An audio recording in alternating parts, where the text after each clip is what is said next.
For those who don't know, Alanda began, everyone is born more compatible with one element. You can use other elements, but your greatest achievements will depend on that main one. He took out a scroll and read the first name. Callow and Yeru stepped forward. A nervous 5-year-old boy walked up to the stage. In the center stood a transparent orb. If it weren't clear instead of black, it would look almost identical to the aptitude orb. Around it hovered 9 smaller orbs, all linked to the main one. When Callow stopped in front of it, Alanda explained, "Put your hands on the big orb and focus on the spiritual energy of heaven and earth. At 5 years old, you should already be able to feel it. Gather that spiritual energy into the orb. When you succeed, it'll display one of the elemental colors. There are 5 in total. Red for fire, blue for water, green for air, yellow for earth, and purple for lightning. The dominant color will show up inside the main orb. The 9 small orbs around it show how strong your affinity is with that element. The more of them you light up, the higher your affinity. Go ahead." Still tense, Callow did as he was told. Like most children his age, he could already sense spiritual energy, and he had tried playing with it before. Slowly, spiritual energy gathered around him, flowed into his hands, and sank into the orb. At first, nothing happened. Callow gritted his teeth and drew in even more spiritual energy. Finally, the main orb glowed yellow. Alanda nodded. "Good. Keep pouring spiritual energy in. Let's see how many affinity orbs you can light." Callow maintained the flow. 1 small orb lit up, then a second, and finally a third. However, the third was noticeably dimmer than the others, and no matter how hard he tried, it refused to brighten. Alanda placed a hand on Callow's shoulder. "That's enough. Your primary element is earth. According to the affinity orbs, you're a level 3 earth element user. In truth, with how faint that third orb was, Callow should have been labeled level 2. But the tribe elders always rounded up if the next orb showed even a trace of light. It was a small line meant to boost the children's confidence. Kids were easily influenced by their emotions, and that affected their cultivation.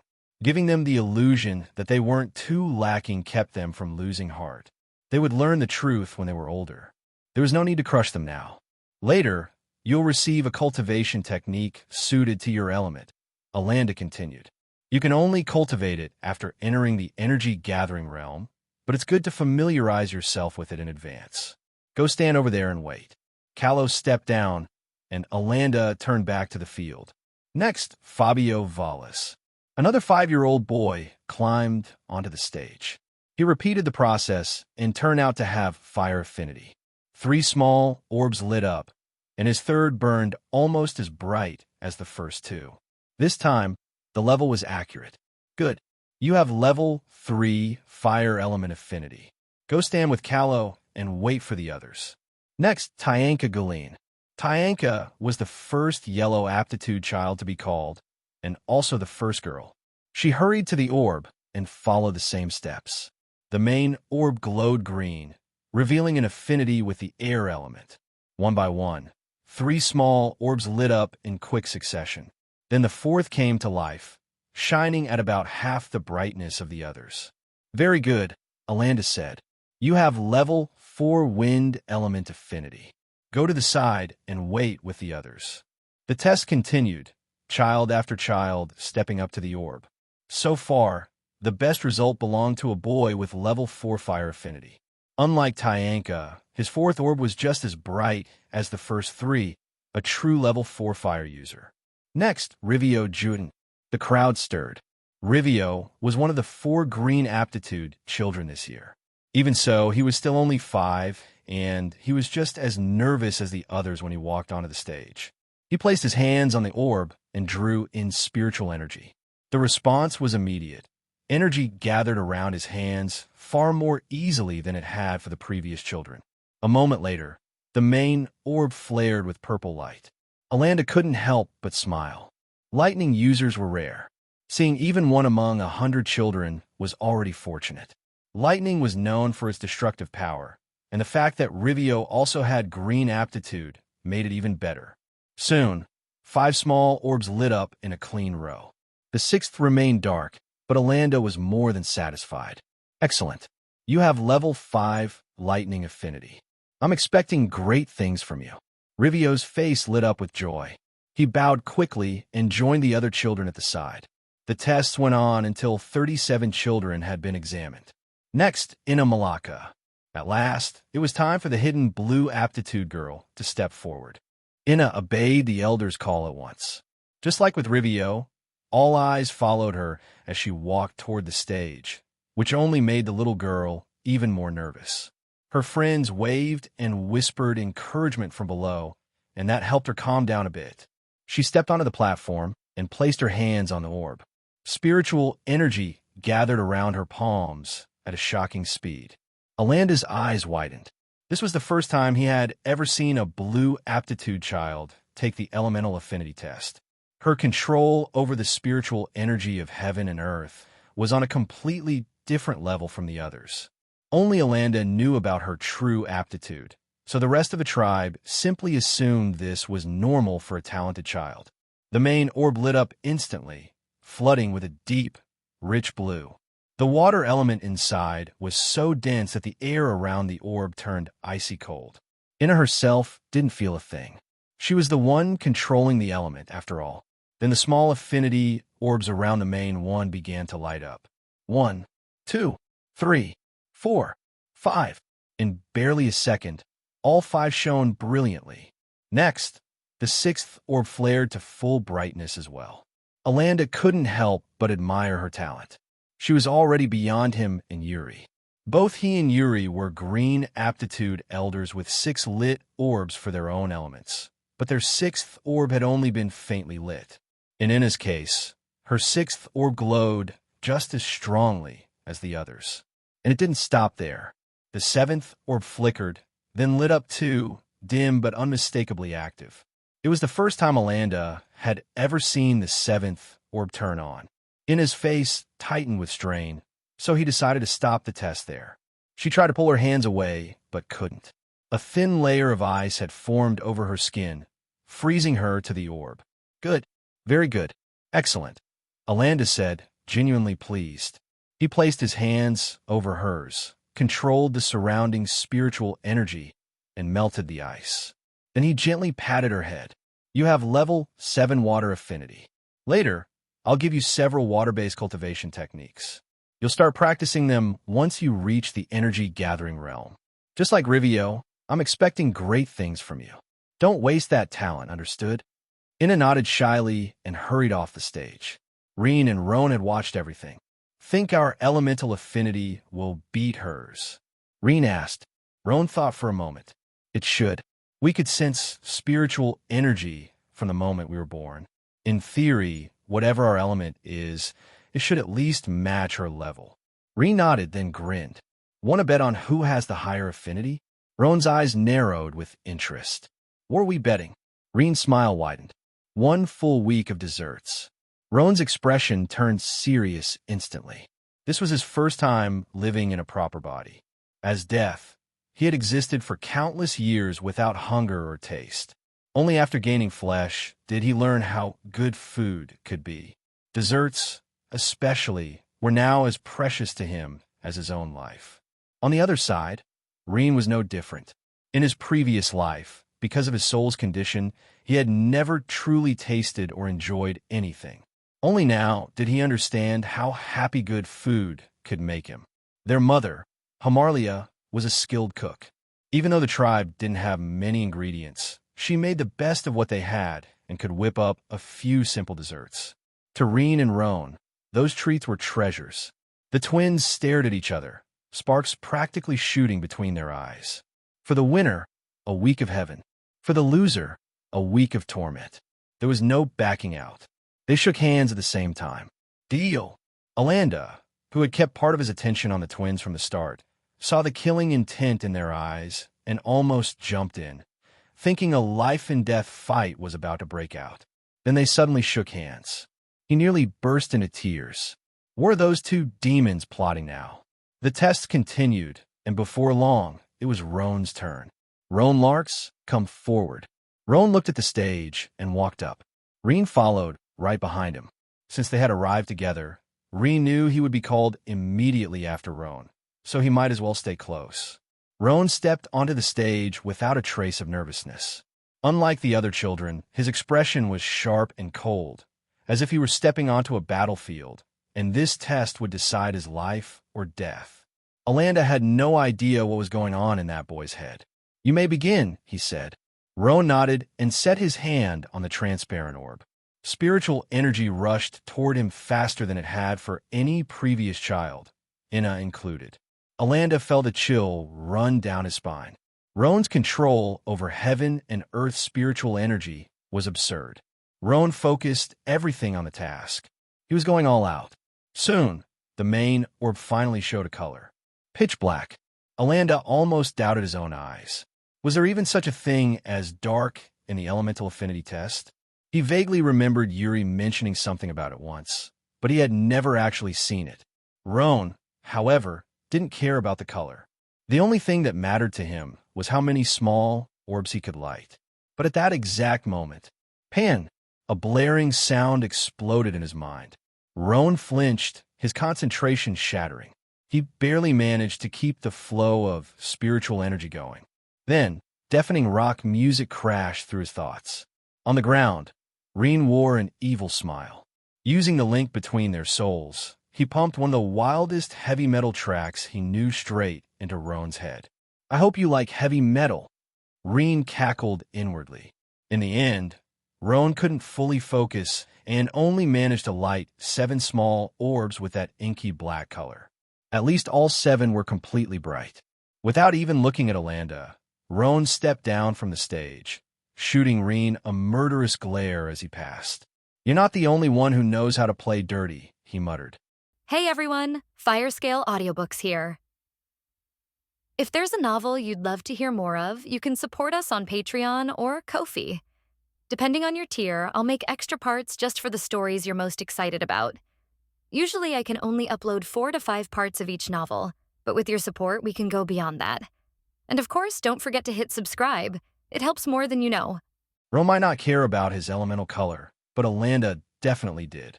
Not only him, but everyone in this field did as well. Their tribe had made the elemental affinity test thousands of times, but they had never seen a dark elemental color. However, Alanda had an idea about it.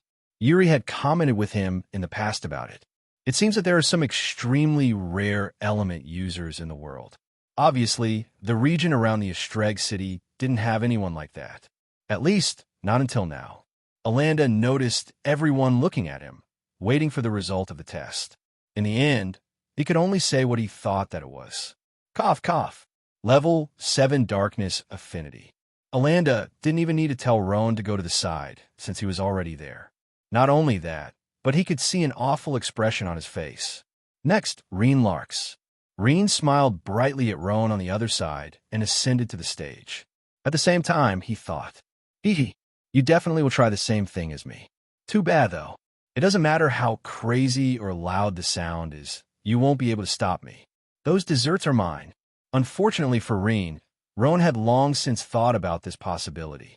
As soon as Rean started his test, the one to show an evil smile on his face this time was Roan. The spiritual energy gathered around Rean's hands as fast as it was with Roan. Almost instantly, the main affinity orb shined brightly with a white light. If Alanda says that he wasn't expecting it, he would be lying. Still, to see 2 rare elements at the same time was really shocking. Just what did Turin and Hamarlia do to conceive such a pair? Rean was also focused on his orb. At the same time, he was waiting for Roan to use the same trick. But suddenly, he heard a soft laugh. "I have no doubt that you are ready for any sounds, but I wonder if you are prepared for this." Rean and Roan can stop their own thoughts from being heard. However, if one of them wants his thoughts to be heard, the other side can't block it. So Roan didn't use any loud sound, but a movie instead. As for which movie, which one was better than their parents during their intimate moments? During the time they were babies, their parents did bother hiding anything since they were just newborns. Rean and Roan shouldn't be able to remember anything in the future. Too bad, though. Roan still remembers everything clearly, especially the fact that Rean couldn't deal with such scenes. Immediately, The scenes of Rean and Roan's parents enjoying their night played inside Rean's mind. Roan also made sure to play it in high quality, especially giving a big zoom at those two places where the most action was happening. Rean almost vomited blood. Yo, you. Don't you have any respect for our parents? Roan just snorted, though. All is fair in love, war, and desserts betting. Rean felt like crying, but had no tears. Between the zoom scenes, moans, and quick pat-pat-pat sounds, he ended not being able to concentrate at all. He had to do his best just to finish lighting up the 7th affinity orb. In the end, Rean and Roan's bet was a draw.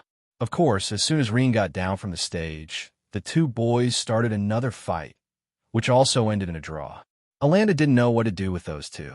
Still, he had to give Rean's test results. Sigh. Rean Lark's level 7 light affinity. Seeing the twins who seemed to not give a damn to their test results, Alanda pondered whether all his shook earlier had any meaning. The test continued until all 61 kids were tested. But now, Alanda felt another headache coming his way. Our tribe does have cultivation techniques for all 5 elements, even lightning, which is a lot rare. We have it too. However, where the hell will I find a light and darkness element cultivation technique? Alanda pondered a bit and then shook his head. Forget it. I will ask Yuri about it later. He spends more time in the city than me, so he might have an idea. Besides, before Rean and Roan enter the energy gathering realm, a cultivation technique will be useless for them. If worst comes to worst, we can give them another elemental cultivation technique. Although it won't be optimal, it is still better than nothing. It was then that Alanda remembered one thing. Rean and Roan are already in the spiritual vision stage of the body transformation realm. How many meridians did they open already? Alanda decided to ask them after he dismisses all the kids. Everyone come with me. We are going to the cultivation techniques repository. Our tribe is only considered a small one, so we don't have that many. Still, the ones present were gathered with the sweat and blood of the tribe during its several years of existence. So make sure to take care of them well in the future. All the kids followed Alanda to a big building in the center of the tribe. Outside, one could see 2 warriors guarding the entrance. Once Alanda got close, they bowed and opened the way. The kids all followed, soon passing through the gate. Inside, several shelves with scrolls and books could be seen. Alanda then looked at the kids and said, "Those are the techniques of our tribe. Once you learn how to write and read, you will be allowed to look into them. I will also personally help you select the most suitable technique for each of you." After that, 3 other tribe members came from behind Alanda. Those 3 are the ones who are going to teach you how to write and read. Every warrior of the Varan tribe must know how to do that. After all, our tribe makes a lot of trades with outsiders. If you don't know how to read, you will most likely be tricked into bad deals. The 61 kids were then separated into 3 different classes, with Rean and Roan being put in different ones. Seeing that the division was completed, Alanda smiled and said, "Warriors need cultivation resources to cultivate. However, our tribe is not a rich one, so funds are limited. Only those who put the best efforts will receive the best support. The warrior apprentices that learn how to write and read well enough for my liking will be rewarded with 10 spirit stones. But it is only valid for the first 10 who come to me. The others will only receive 5 spirit stones, and that is after they finish learning as well. If you want to become strong warriors, you better not lose this opportunity." All the kids' eyes lit up. They all heard from their parents that warriors need spirit stone to cultivate faster. So they were all full gung-ho at the moment. But there were 2 exceptions. Not too surprisingly, they were Rean and Roan. This is going to be quite an easy reward. Roan agreed with Rean. It's to the point where I even feel bad about participating. They're all just kids, after all. Suddenly, Rean looked at Roan. "Are you still up for a bet?" Roan immediately nodded. "Bring it on. 1 week of desserts for the one who gets recognized by Alanda first." With a handshake, the idiot's bet was on once more. When the first class was over, Alanda called Rean and Roan over to ask about how many meridians they had opened so far. Rean and Roan said at the same time, 97. Alanda was taken aback. "Yo, you are almost at the energy gathering realm already." That was entirely out of Alanda's expectations. I thought that they would have at most 20 or so. but the speed they opened the meridians was just way too high. What Alanda didn't know was that surprisingly, Rean and Roan meridians' positions were precisely the same. Well, almost. The last ones, the 104th, were the only ones on different sides. But thanks to the other 103 being in the same places, they had an easier time opening them. That's because as long as they wish to share their memories, they can also share what they learned. That being said, they agreed to open different meridians each. Once they learned how to do a specific one, the other only had to copy it. Sure enough, their speed multiplied.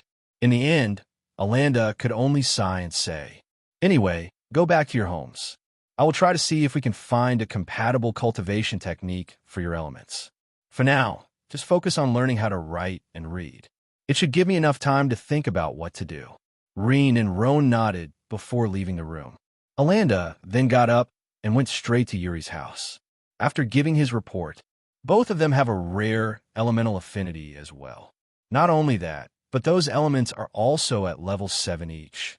However, I've never heard about a cultivation manual made for dark and light elements. Perhaps only the sex would have such a thing. Alanda nodded. I thought so too. What about you go to the city to search for it? Perhaps you might find something good enough for them. Yuri nodded. I thought so too. Although I doubt I will find something, I have to try at least. Still, to think that Rean and Roan already opened 97 meridians. They are only 6 away from entering the energy-gathering realm. Judging by their speed, they might finish opening all of them in the next month or so. Alanda agreed with him. It is okay. They still need to learn how to write and read, which should take at least a few months. A cultivation technique will be useless before that since there is way too much to remember. Yuri nodded and then decided. I'm leaving tomorrow. Take care of the tribe while I'm out. Considering the scope of the search, I might need over a week before coming back. Alanda didn't mind. Don't worry, I'll take care of everything. Yuri and Alanda conversed for a while longer before Alanda decided to return to his home. Yuri then left the next morning without anyone knowing. Time passed in a flash. During this week, Rean and Roan also participated in different classes. There were fighting classes, which the two grow-ups obviously aced, only finding an opponent at the other. Of course, the only thing they felt was that they were bullying the kids. There was not a single hint of happiness in their faces after those classes. However, Alanda said that the 10 kids at the top of the class would get 3 spirit stones every month. So they had to make sure to be there. Rean and Roan also had the chance to leave the tribe for the first time to go hunting. Because of the level of this class, the tribe put 3 times more warriors protecting them. Even Alanda himself followed the kids during the hunting training.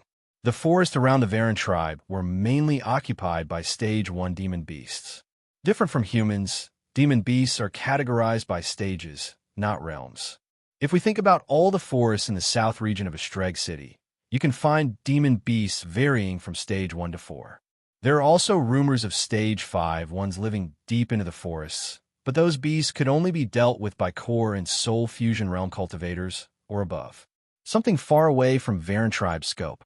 During the 2 hunting sessions that happened the last week, Rean and Roan were basically the only kids that didn't feel afraid. The reason was pretty simple. With their cultivation at the peak spiritual vision stage, they could totally fight a Stage 1 beast head-on. Just how many times did Rean and Roan fight each other for whatever reason? They didn't even hold back when they did that. But because they would always barely win or lose, they felt frustrated. As for the target of their frustration, let's just say that a few Stage 1 demon beasts did not have a good day. 1 week later, Yuri was finally back. Unfortunately, all he could do was to shook his head. Sure enough, he didn't find any cultivation technique for light and dark elements. The majority didn't even know about other rare element affinities' existence, let alone have cultivation techniques for them. We can only have them try the other elemental cultivation techniques and see which one they feel to be the best one. It is still better than having none. Alanda nodded. He would help the twins with it once they learn how to write and read. 2 weeks later, Rean was at home looking at Roan gloomily. At this very moment, Roan was eating his dessert, but there was nothing he could do about it since he lost. Rean, Death, learned how to read way faster than he predicted. In fact, Rean was quite dumb to make such a bet.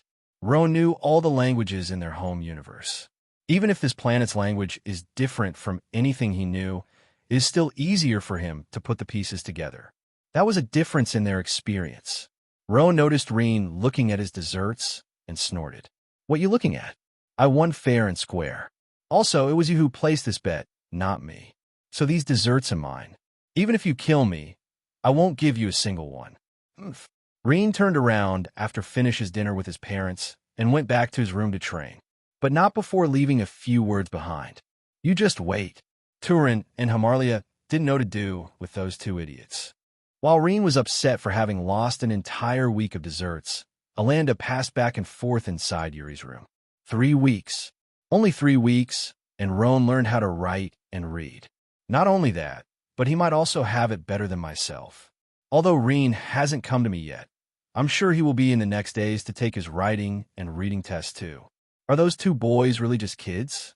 I'm starting to think that they're posseed by some demon. Yuri shook his head. Just ignore it for now. Sooner or later, they will come to us to talk. I don't feel like they have any bad intentions. Besides, it seems that they care a lot about their parents, especially Rean. The problem now is to find a cultivation technique for them. Alanda nodded. Very well. Once they enter the energy-gathering realm, I will help them with it. Yuri nodded, satisfied. By the way, how are Rivio and Ina doing? Alanda's pondered a bit and then said, Rivio is pretty much like you and me when we were kids. He also has a green aptitude, so it's understandable. As for Ina, it is good that the others think that she is only at the green level. That girl is as much of a monster as Rean and Roan.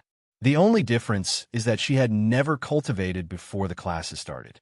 From what I can tell, in just 3 weeks, she already arrived in the middle of the blood replacement stage. She will probably enter the bones enhancement stage in at most 2 months' time. Yuri couldn't help but sigh in praise. A blue aptitude level is really frightening. She might become even stronger than the Lark's twins. After all, we do have quite a few water cultivation manuals. Alanda nodded. Indeed. In fact, Ina's talent is not only with cultivation. She's also brilliant. Once again, if not for Rean and Roan, she probably would be the first to finish learning how to read and write. Alanda then narrowed his eyes and asked Yuri, what are you going to do about her marriage? There is no doubt that several other tribes will have their youngsters courting her in the future, especially when they see how fast her cultivation speed is compared to other girls. Yuri shrugged his shoulders. There is no need to be afraid of that. As long as I don't promise anything, they won't be able to force their way. To be honest, I don't think that Rean, Roan, or Ina are going to stay in our tribe forever. Their talents are too high for them to be confined in this place. Alanda was taken aback by that. But if they leave, it was then that he understood what Yuri meant. Oh, I see. Indeed, there is simply no need for us to worry about Ina's marriage. With that, they seem to have reached a tacit agreement. Yuri and Alanda then talked a little more about other issues before they ended those topics for the day. Sure enough, a few days later, Rean came by to take the write and reading test. Just like Roan, Rean also passed it perfectly, showing better writing and reading skills than Alanda. Alanda also took that opportunity to call Roan over and talk with the twins. We have a problem here. The tribe leader went to the city to look for cultivation techniques for you two. The problem is that we didn't find anything related to the dark and light elements. That being said, we can only offer you other elemental cultivation manuals. As I said before, everyone can use all elements. The only difference is that their speed of improvement with those elements will be a lot slower. Rean and Roan looked at each other and then nodded. Sure, we would also like to take a look at the cultivation manuals. Rean and Roan couldn't blame the Varan tribe. After all, their type of elemental affinity was simply non-existent as far as they know. Even if there are other dark and light element users out there, it probably won't be easy to find them. It had already been an entire month since Rean and Roan started to take classes. By now, both of them finished opening all 103 meridians and only needed to finish the last one. But to make sure nothing would go wrong, they decided to wait for the so-called spirit stones that were promised by Alanda. The rewards were paid all at once at the end of every month. So only today would Rean and Roan put their hands on the 15 spirit stones that they earned. 10 spirit stones came from being one of the 10 first kids to finish learning how to write and read.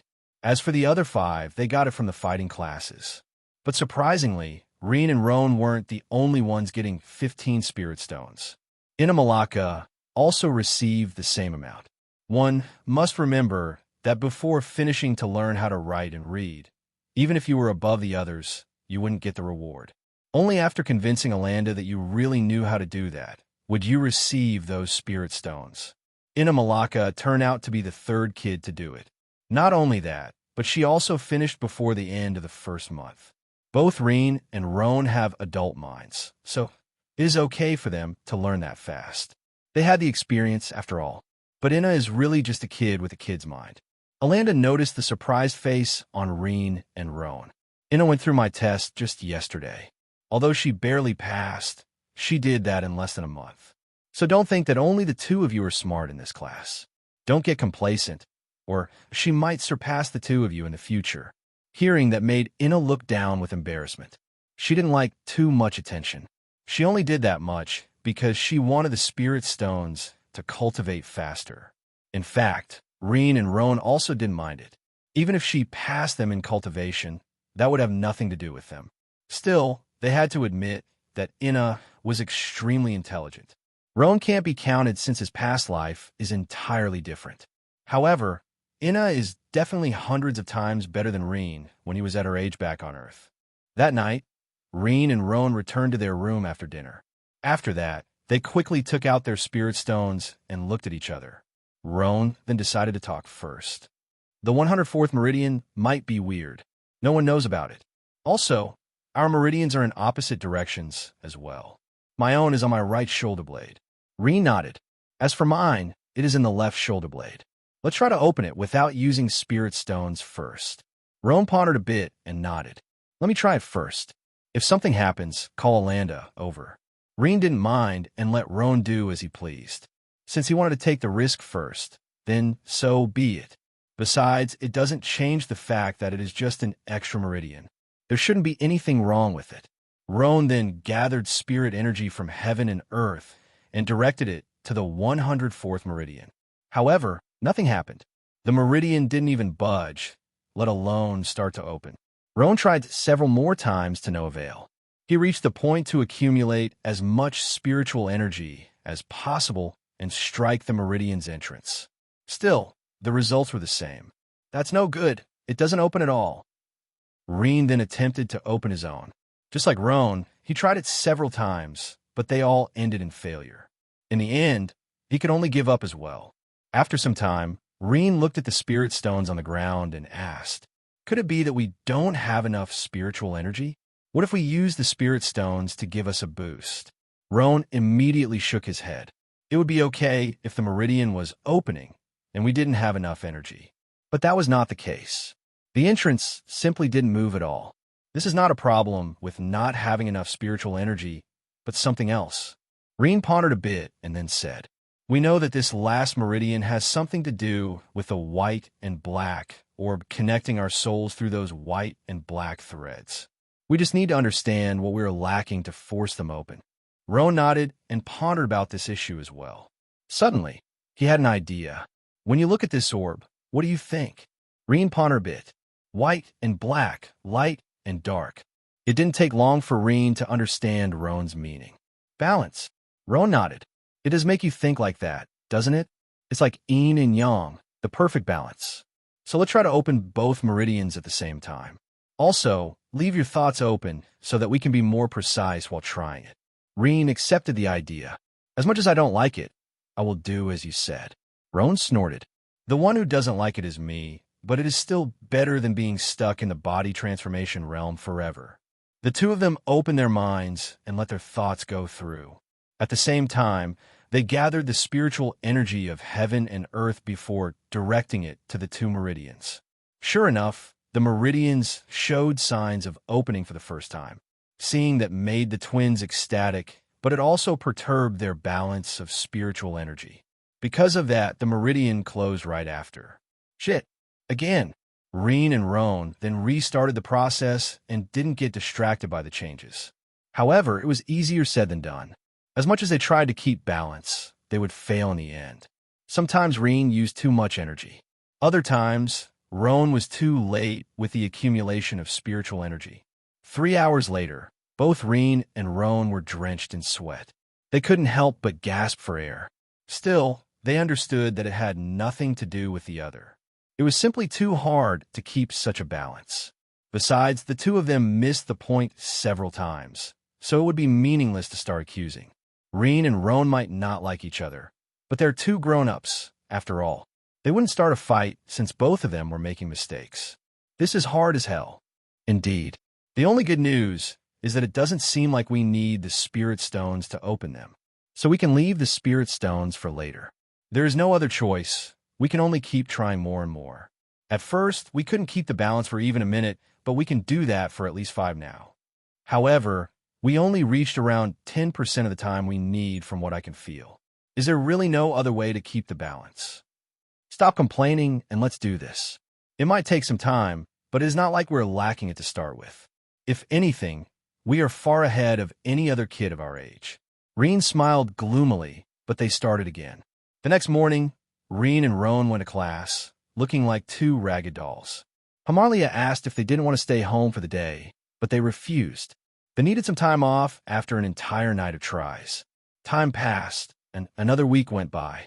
This night, Rean and Roan had been able to keep the balance of spiritual energy for over an hour already. The 2 meridians were already over 90% open, needing just a little to open completely. Rean and Roan knew that they reached a critical juncture, so their concentration increased even more. They didn't dare to slack at the moment. Almost. Finally, the last meridian was opened. Rean and Roan smiled brightly. An entire week of effort was paid off in the end. But just as they were about to get up, something unexpected happened. The spiritual energy of the heaven and earth started to flow like crazy into those 2 specific meridians. They soon noticed that those meridians were not connected to their body, but with the white and black threads connecting their souls to the white and black orb. However, they noticed that there wasn't enough spiritual energy. Their 104th meridians started to shake as if they were about to close again.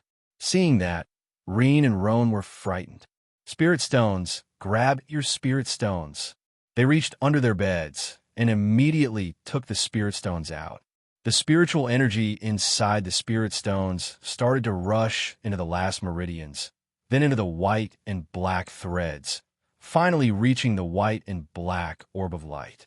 It was at this moment that they heard. Energy source detected. Exiting hibernation mode. Initializing soul gem system.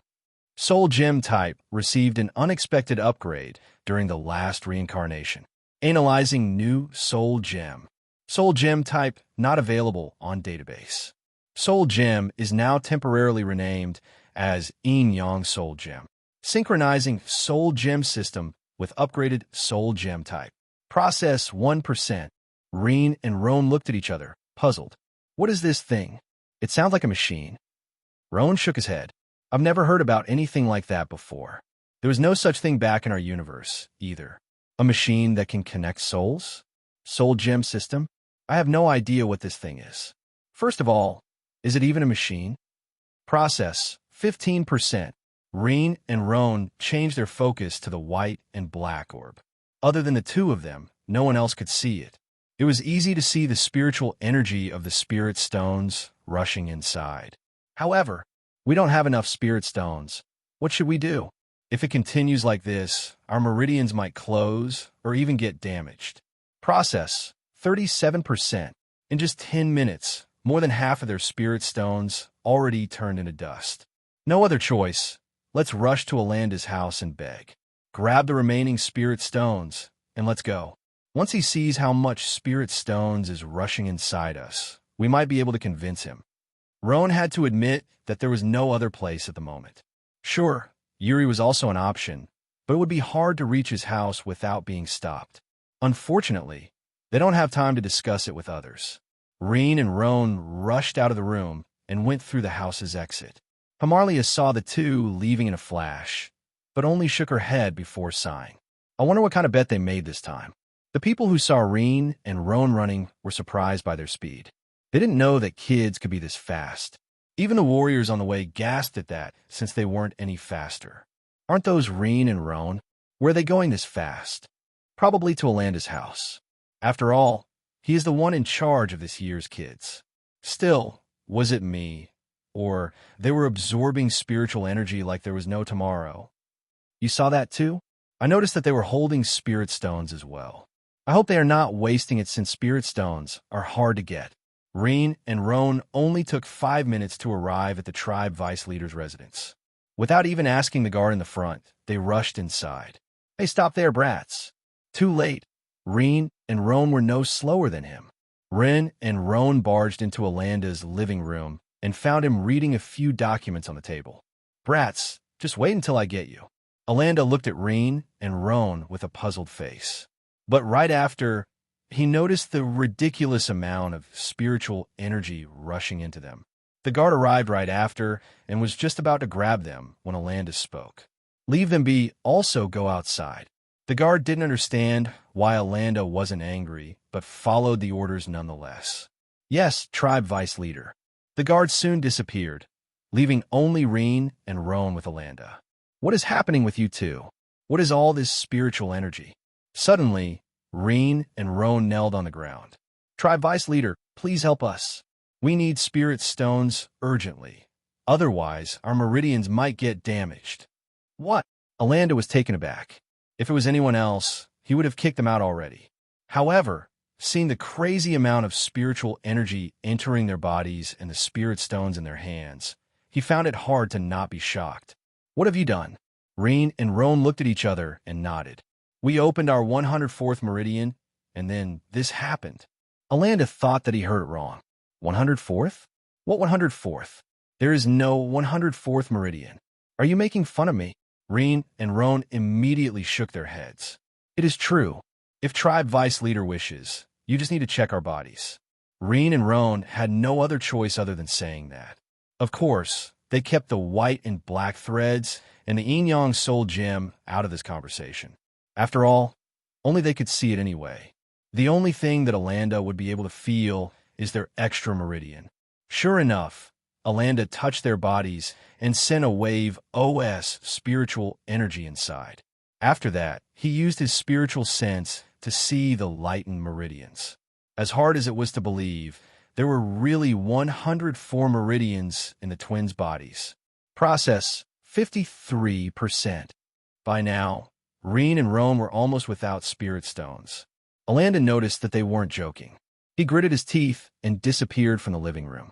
Just a few seconds later, he brought another 100 spirit stones. But before Rean and Roan could reach it, Alanda warned. After this is over, you will follow me into Yuri's house and explain everything, including this abnormal intelligence of yours. Rean and Roan didn't mind. They knew that Yuri and Alanda noticed that they were not ordinary a long time ago. It was just that both sides decided to play dumb until now. We agree. Alanda then passed 50 spirit stones for each one of them. I hope 50 spirit stones are enough. Also, you better be prepared to work extra hard to pay for all of them. Rean and Roan didn't mind.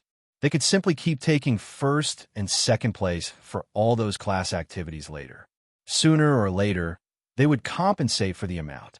Process 71%. Process 87%. Process 100%. Soul Gem System initialized. Beginning the analysis of the host bodies completed. All meridians currently open. Initiating breakthrough. Rean and Roan looked shocked at each other. Are we going to enter the energy gathering realm just like that? But before they could react, the breakthrough started. Yin and Yang Danshan's construction initialized. Alanda looked at Rean and Roan and saw a sight that he would never forget. The twins' meridians started to shine, and he could see all of them in their bodies without the need for spiritual sense. Each canal was brightly lit. Rean's ones shined with white color, while Roan's were black. Suddenly, at the place where the Dantian was located, one white and one black Dantian began to form.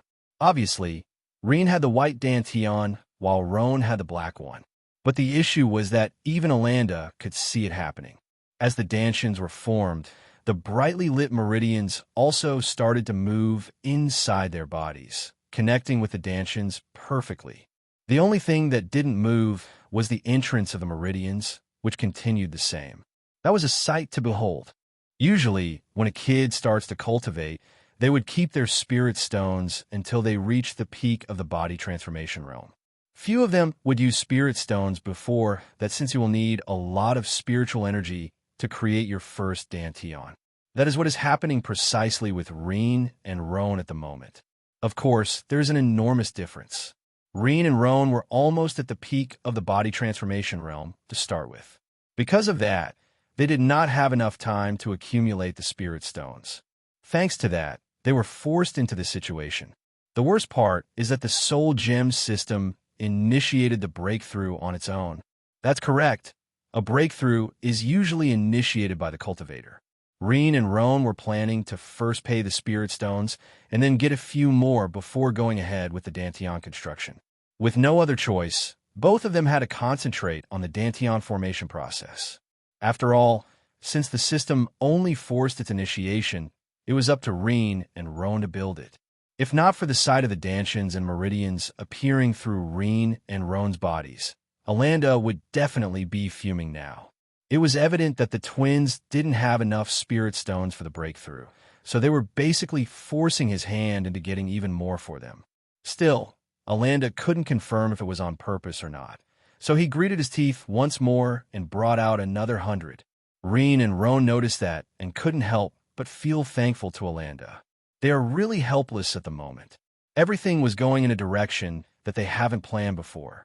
To say that the soul gem system wasn't doing anything wouldn't be entirely correct either. The system was responsible for the change in Rean and Roan's Dantians. A normal Dantian would usually be pale golden. The further you went into the energy-gathering realm, the stronger the golden color becomes. Only when one advances to the foundation establishment realm will the lack of luster disappear and the Dantian become fully golden. Obviously, Rean and Roan's Dantians are completely different. One was pure white, while the other was pure black. Alanda had never heard anything about different Dantians' colors. Of course, he had never heard anything about black and white aptitudes, nor a 104th meridian. The twins were simply a mystery. Yin and Yang Dantians process: 35%, 53%, 74%, 91%, 100%. Dantians formed successfully. Finally, Rean and Roan let out a sigh of relief. But just as they were about to get up and thank Alanda, the system called them out again. Energy Gathering Realm achieved. Updating reward list. Update completed. Soul Gem Dimension is now open for the hosts. Suddenly, Rean and Roan felt like some information was poured into their minds. Soul Gem Dimension? Is there such a thing? The twins looked at each other and were shocked. Everything that happened so far went against all they knew. Still, Alanda was right in front of them, so they would need to care about it later. Tribe Vice Leader, thank you. Alanda finally came back to himself. All right, you two will come with me to the tribe leader's house. Rean and Roan grimaced and then followed Alanda. Before getting there, Alanda didn't ask any questions. Finally, they arrived at Yuri's living room. Not long after, Yuri appeared on the other side and called them over. Come with me. This is not the place for us to talk. After passing a few doors, they arrived at a room that looked like made of entirely of stone. The twins followed Yuri and Alanda inside before the door, closing behind them. All right, Alanda, tell me what happened. For you to ask to bring them into my cultivation room, it must be something really important. Alanda nodded. It goes like this.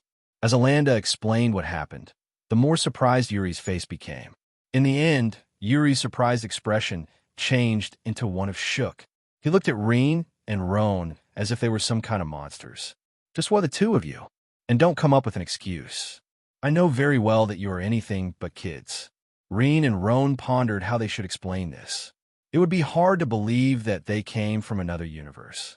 First of all, do Alanda and Yuri even know what the universe is? They had no idea. I guess I have no choice other than explaining from the start. Rean then explained that they were indeed not kids. Of course, Alanda and Yuri already suspected it since a long time ago. It's just that they had never touched this topic. Rean then said that they reincarnated without losing their memories, which greatly affect Alanda and Yuri. I know about reincarnation. There are legends saying that when a cultivator achieves a high enough realm, they will be able to brand their souls to prevent the loss of memories. Of course, I have never seen or heard about anyone who did it. Does it mean that the two of you were strong cultivators before? Rean and Roan immediately shook their heads. I don't know about Roan, but I was nothing more than an ordinary human with no cultivation whatsoever. Roan pondered a bit and added, my story is a lot more complicated than Rean, but I was no cultivator either. First of all, in our previous life, this thing that you call spiritual energy didn't even exist. If the fact that Rean and Roan are reincarnations was shocking enough, hearing that their previous world didn't even have spiritual energy left Alanda and Yuri dumbfounded. Rean then continued, anyway, we went through the reincarnation path without losing our memories. We reached this place by mere coincidence too. We didn't choose it. To be honest, I would prefer to go back to my own world straight away, and so would Roan. Unfortunately, we have no idea how to do so. Rean and Roan left a lot of information out. They didn't say that Roan was a death spirit, nor did they tell about the yin-yang soul gem.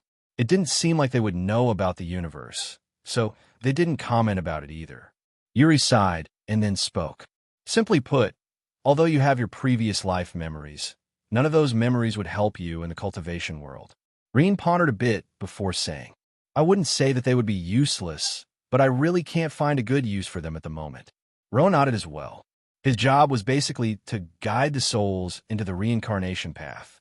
His previous abilities were also related to this job. Because of that, his knowledge isn't all that useful either. The twins then looked at the silent Yuri and Alanda. Whatever they say will decide their future. Clap. With that, Yuri got up and said, all right, although I can't confirm if you are telling the entire truth, I guess I can be satisfied with what I heard. Now I confirm that you aren't really kids. At least, not in your mind. Besides, you could have told some other lie, like you came from a powerful sect or something like that. But you didn't. You made it clear that you at least trust our tribe that much. That is already good enough in my eyes. Yuri's expression then got severe. I only ask you one thing. Do not betray the tribe. We have done a lot for you, so I expect you to reciprocate. Rean sighed in relief. That is, of course, not a problem. After all, this is our new home too. Mother and father also live here, and they like this place. Compared to the majority of the other tribes outside, our own is a paradise already. At least for ordinary people. Roan agreed with it too. I can't say that I have a lot of affection for this place as Rean, but I know how to pay favors. So you can count on me as well. Just be aware that there will come a day when I will leave this place. Yuri nodded. He already knew that Rean and Roan wouldn't stay here forever. Not to mention that he already has a plan for both of them. Great. Now, let's talk about how you're going to pay for all the spirit stones you used. Rean and Roan already had a plan to deal with it too. It is okay. As long as we keep taking first and second places in the classes, we will eventually compensate for what we used today. Alanda and Yuri's mouth twitched. Do you even know what the word shame means? Do you really expect me to keep you two competing against a bunch of kids at the start of their cultivation path? You are two adults, not to mention that you are in the energy gathering realm. No way in hell I will keep you together with them. Rean and Roan looked away as if it had nothing to do with them. Yuri, on the other hand, had a better idea. No, we should definitely keep them together. Alanda was taken aback. Isn't it way too unfair to do such a thing with the other kids? Yuri nodded. Of course it is, but if we take them out of the classes and start giving other tasks, everyone will find it too suspicious. Don't forget that they already caught a lot of attention with the elemental affinity test. I don't want to increase the number of eyes on them. That being said, Yuri looked at Rean and Roan with an evil smile. Seeing that, they felt a chill on their backs. The next day morning, Alanda went on the stage in front of the class and brought Rean and Roan together. Let me introduce your two new teachers, Rean and Roan. The Larks twins looked at all the kids in front of them with a gloomy expression. It turned out that since they are still in their kid's body, Yuri thought that it would be a lot better if they were to help Alanda to teach the children. Kids often pay a lot more attention to their peers than adults. Yuri felt that it was the perfect opportunity to bring the most of the situation. Having a whole model would help others improve a lot faster. The kids obviously got surprised by that. Seeing that their attention was caught, Alanda smiled and continued. Rean and Roan will be responsible for teaching you how to write and read. Also, they will help you during the fight lessons, correcting the mistakes you do. You can also go to them when you have other questions when we're not in class. Without any other choice, Rean and Roan started to help Alanda with this batch of kids. It turned out that it was harder than they thought, though. Sure, the kids would pay more attention to them, but they also didn't take Rean and Roan seriously and would often run away. Because of that, the twins had a hard time keeping the kids in check. Alanda, of course, was enjoying their suffering. Ha ha, aren't you smart? How come you can't even teach a bunch of kids? I tell you this in advance. If they make no progress until the end of the month, your debts will not reduce. Roan couldn't help but sigh. Well, at least it is not like we're losing spirit stones either. Let's take it slowly. Sooner or later, they will understand that it is important. Rean nodded. It's not like we're going to die because they can't learn anyway. However, Alanda already expected that they would be thinking like that. Alanda had been keeping an eye on the twins ever since the assassination event 5 years ago. So he could be said to be one of those that know them the most after their parents and the two protectors. Also, I will tell your mother that all desserts shall be suspended until you have shown results. I'm sure she will agree with the words of the tribe vice leader me. After hearing that, a dark and white aura started to spread from Rean and Roan. No, dessert. Boom. 2 tables in front of Rean and Roan were smashed by their hands. As energy-gathering realm cultivators, a simple wooden table was way too weak to resist their fists. Obviously, all the kids immediately looked at them with fear in their eyes. Rean and Roan looked at the kids and pointed to the field. The fighting class is starting earlier today. Everyone will come with us, and those who delay. They took a piece of the broken table each and smashed it with their hands. We'll become just like those tables. All the kids had terrified expressions on their faces. In the next second, they all rushed into the field. Rean and Roan then started to give their lessons with a lot of passion. While they were at it, they were especially harsh with the kids that were messing the most during the writing and reading class. Whether it was a girl or boy, it didn't matter. They showed no mercy. What followed was several cries from several kids who couldn't take it. However, Alan did not intervene. It is not like he is against Spartan teaching methods to start with. Besides, the ones who were doing it were another 2 kids, so it should be fine. By the end of the class, all the kids looked at Rean and Roan as if they were demons. Several of them had red eyes from crying too much, but the demon twins didn't care at all, so they had to swallow their tears in the end. Rean and Roan then prepared a writing and reading homework for the class. After distributing the paper, they looked at the other kids with a cold aura and said, "Those who don't finish this homework by tomorrow will have their fighting lesson extended by 2 times. Yes, they heard it right. The fighting classes would continue. None of them would be able to escape. But those 2 didn't finish their homework, would have it twice as hard. Once they heard that, fear appeared on their faces. Not a single one delayed, and they all rushed back to their homes. This class was bound to become the most diligent one that the Rean tribe has ever seen.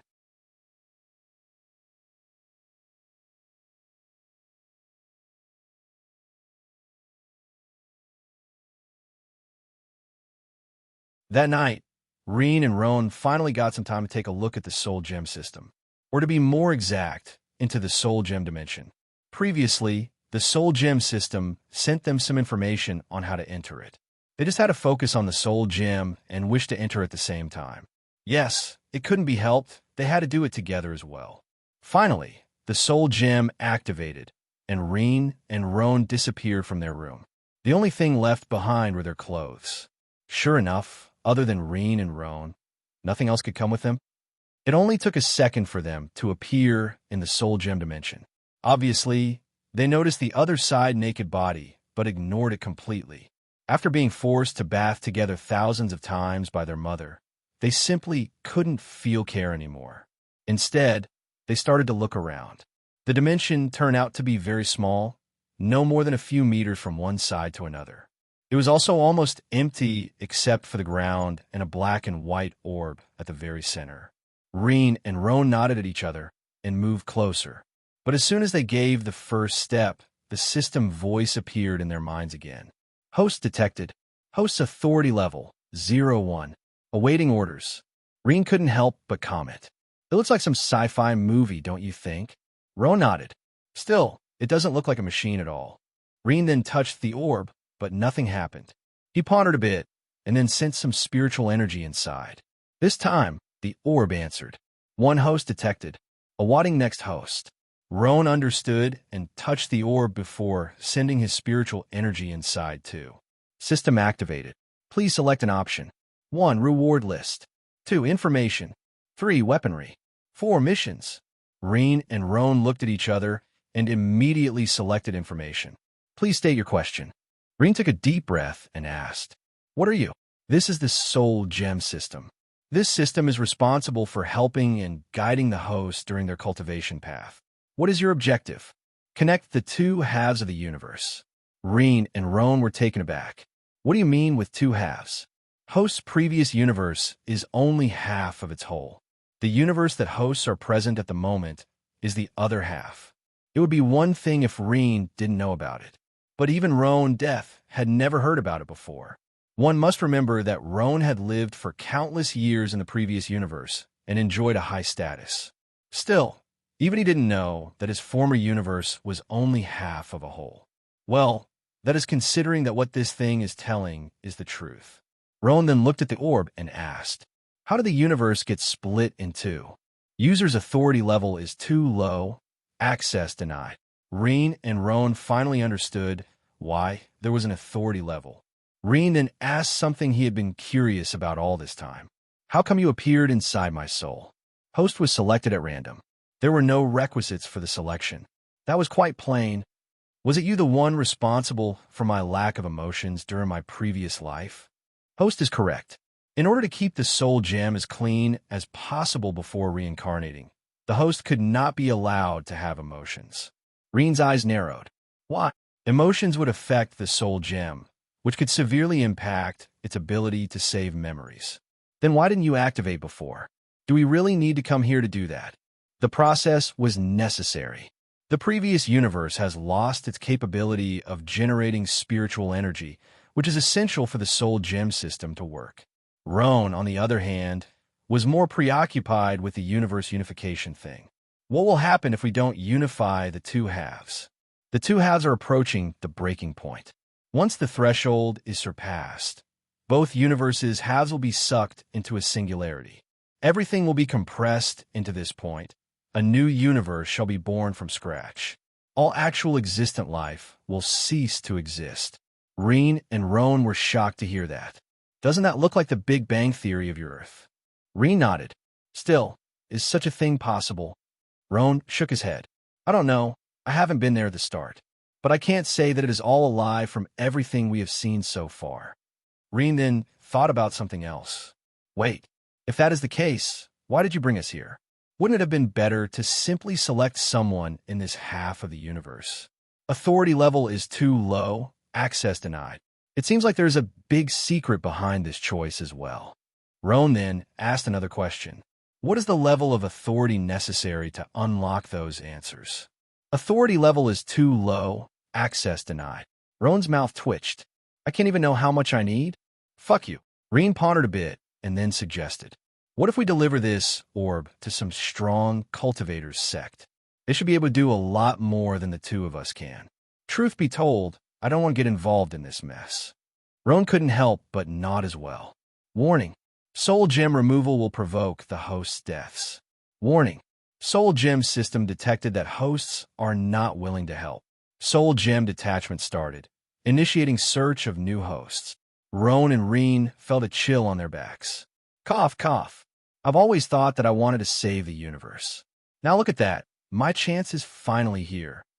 Roan nodded vigorously. I've always wanted to be a hero.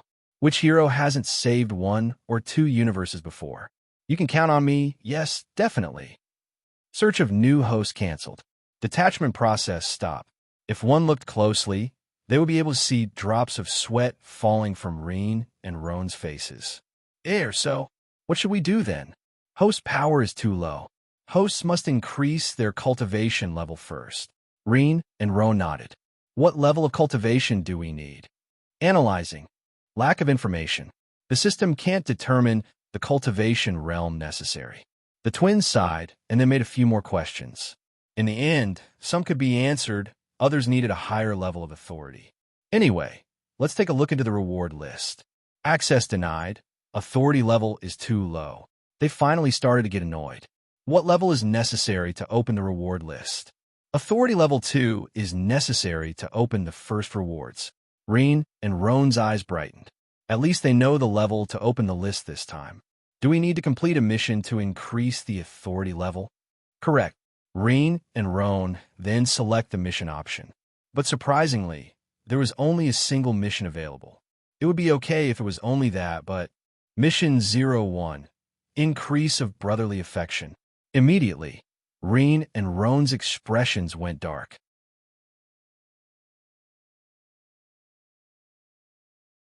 Is this really a mission? Correct. Brotherly affection? Correct. Me and him? Correct. Now? Correct. For example, a hug. Suddenly, boom, pow, bam. Rean and Roan started to kick the soul gem orb without mercy. Brotherly affection, my ass. Who the hell will hug that guy? I'm in this situation because of him to start with. Action is necessary. Boom, pow, bam. Hosts must understand that ONL dash. Boom, pow, bam, crash. Hosts, boom, pow, bam, crash. Point. Fuck you. You want to fight? Then we will fight. Out of nowhere, the orb took flight and began to crash against Rean and Roan. But above all, it now had a woman's voice. It can fly. Too late, though. Rean and Roan didn't have time to think about anything else. Boom, pow, bam, crash, point. It didn't take long before the twins were full of round purple marks. If the soul gem orb hadn't held itself back, they definitely would have a few bones broken. Even their initial stage of the energy gathering realm was not enough to contend against it. Is that all? Come on. Weren't you the Braves ones just a moment ago? What happened to your guts? Cough, cough. Host's incapability of movement detected, standing by. Rean and Roan felt like crying already. Sister, who do you think you were trying to fool here? While feeling pain all over their body, the twins got up once more. Rean then looked at the orb with some fear, but he gritted his teeth and said, Sister Orb, can't you change the mission? Request denied. Come on, Sister Orb. You are so magnanimous. Sure you can choose something else. Roan understood what Rean was trying to do and immediately joined him. Right. Sister Orb is so smooth, shiny, and elegant.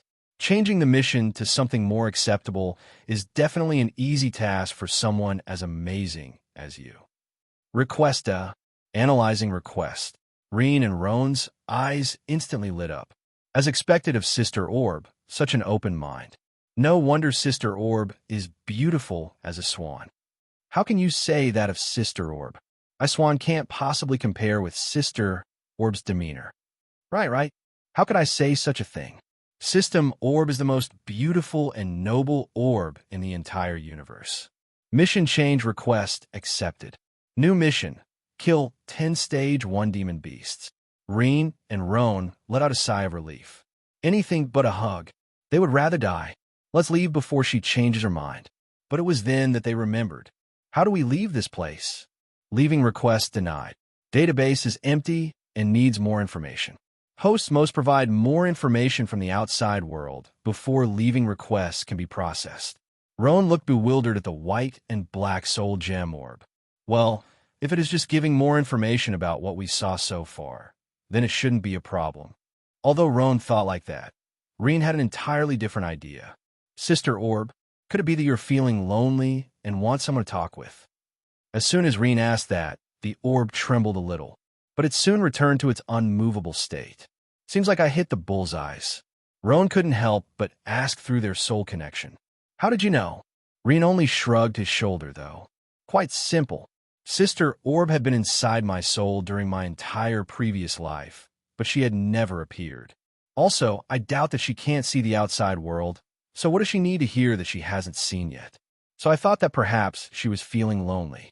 Roan understood what he meant and then started to help. They simply talked about ordinary things that happened every day. Now and then, Sister Orb would make a few questions using that pretense of a machine language. Of course, Rean and Roan know that, but didn't point it out. First, they need to get on her good sides. Anything else can wait. Finally, after an entire hour of talking, Sister Orb decided to let them go. Rean and Roan then magically appeared in their room as if naught had happened. Well, nothing as long as no one pays attention to the purple round marks that Sister Orb left on their bodies earlier. They quickly put their clothes and went to sleep. Tomorrow was their second day as teachers, after all. The next day morning, Rean and Roan were already back in class. However, the signs that they got a beating was still present on their bodies. When Alanda saw that, he couldn't help but laugh. To think that you still get beaten by your mother. Ha ha ha. The twins felt gloomy hearing that, but they couldn't simply say that a magical sentient orb, which only they can see, was responsible for it, let alone tell that the orb seems like to be a female, or so they think. Well, she didn't reject when we called her Sister Orb, so I guess it is right to assume that she is a female. As the kids arrived in the class, they soon noticed the awful look on Rean and Roan's faces. Immediately, they recalled the previous day's events and felt fearful. Rean and Roan are small, just like them, but they are too strong. A few minutes later, all the kids were present. Rean and Roan then started to go kid by kid, checking their homework. Although there were loads of mistakes, there wasn't a single kid who didn't at least finish it. Very well, it seems like no one will receive the double beady, cough cough, fighting lessons today. All the kids noticed, though, he was definitely going to say beating. Still, except for Inamalaka, all of you committed several mistakes, so your fighting lessons will be extended a little more to compensate for that. Alanda could help but laugh when he saw the kids' bodies trembling after hearing that. Seems like Yuri was right. Those two can be excellent teachers. It has been over 1 month since Rean and Roan became teachers instead of students. Under their Spartan methods, the kids' teaching speed increased several times, especially since Rean still remembered how the teaching methods were back on Earth. Obviously, they were much better than the ones in such a sub-developed world. Alanda even made sure to record it down so that they could use it with other classes in the future. But the impressive one indeed was Inamalaka. She already knew how to write and read by the end of the first month. Still, there were several errors here and there. But after this month with Rean and Roan, all those problems almost disappeared. Unlike the twins with adult minds, Ina was really a genius, both in cultivation and mind. Not only that, in just 2 months, she also reached the bones enhancement stage of the body transformation realm. Rivio, the green aptitude color boy, was still halfway there. It was thanks to that Alanda and Yuri noticed the difference. If you say that blue color is 100%, a green one is 50, while yellow is 30 with brown coming at 20. The jump in cultivation speed between green and blue was just terrifying. Today, Alanda gathered all the kids again. They were going into the surrounding forests with the warriors to hunt demon beasts. Of course, they would basically observe while the warriors did the job. They would then help the warriors to separate the meat, remove the hide, and things like that. But Rean and Roan had other plans. They wanted to open the rewards list in the Soul Gem dimension, so they had to kill 10 stage 1 demon beasts. One must remember that when they were still in the spirit vision stage of the body transformation realm, they were already able to defeat them. Unfortunately, the kill was another story. Those beasts would usually flee when they noticed that they weren't a match. To prevent any mishaps, Rean and Roan decided to work together. They might not like each other, but they aren't dumb enough to let personal emotions get in front of real benefits. Besides, after so many challenges against each other, they knew the other side as the back of their hands. There was just one problem. They had to convince Alanda first. What? You want to go in a different direction of the group? Are you looking to die? Rean shook his head. We could already fight them before. Now that we had our breakthrough, we are pretty sure we can kill a few on our own. Besides, It is not like you're really leaving kids to go out on their own. Alanda immediately shook his head. No can do. As much as you are adults, the fact is that your bodies are at the kid's size. First of all, do you have any weapon that you can use to give a fatal blow? Without one, I can't picture the two of you being able to do that. Roan pondered a bit and said, a sword will do. I'm proficient with any kind of weapon you can imagine. When Roan was deaf, his appearance changed according to the beliefs of the natives around. Not only that, but his weapon was the same. Considering that he guided souls in an entire universe, there were basically no weapons he had never tried before. Haha, just how many weird and bizarre forms did I transform into in the past? Even my weapon was no exception. Finally, this grandfather's suffering will pay off. Alanda looked at Rean with doubt in his eyes. What about Rean? Rean shrugged his shoulders. I'm different from him. I didn't practice with any weapon in my past life. However, we just need one of us to do the fatal blow. If it's a fight with fists, then I'm no inferior to him. Our teamwork is definitely much better than ordinary warriors, as well since I know him better than anyone. Alanda pondered a bit. He still remembers the last time they left to hunt, and the twins really defeated a few demon beasts with only fists. Fighting experience is necessary, and considering the level of demon beasts here, they should not be in danger. He looked at those two and then said, very well, but Roan has to teach Rean how to use a sword. There will be a limit to what one can do with just their fists, after all. Also, you two must not go more than 5 kilometers away. Just walk with the group on the sides. Alanda then passed the two a red bead. If you end in a dangerous situation, just crush this bead. As long as you do that, I will know where you are and that you need help. Also, bring April and Diakar with you to be safe. They know about your real power, so it won't be a problem if they follow you. Roan nodded. He already intended to help Rean to learn how to use some weapon. Obviously, he doesn't care much about Rean, but they're connected to each other through the soul gem, Orb, and Sister Orb made it clear that the Orb needs both of them to work. Chances are that if Rean dies, he might die too. Rean also understood this issue, so he didn't refuse Alanda's words.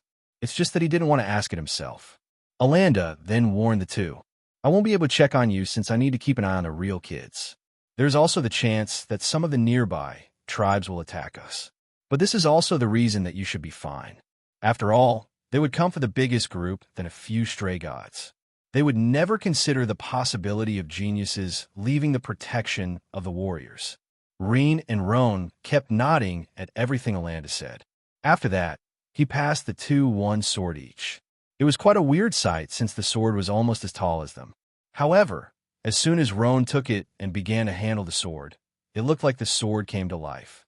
Even Alanda had to admit that his swordplay is not at the same level as Roan's. The only difference is that there were no spiritual energy or elemental control involved.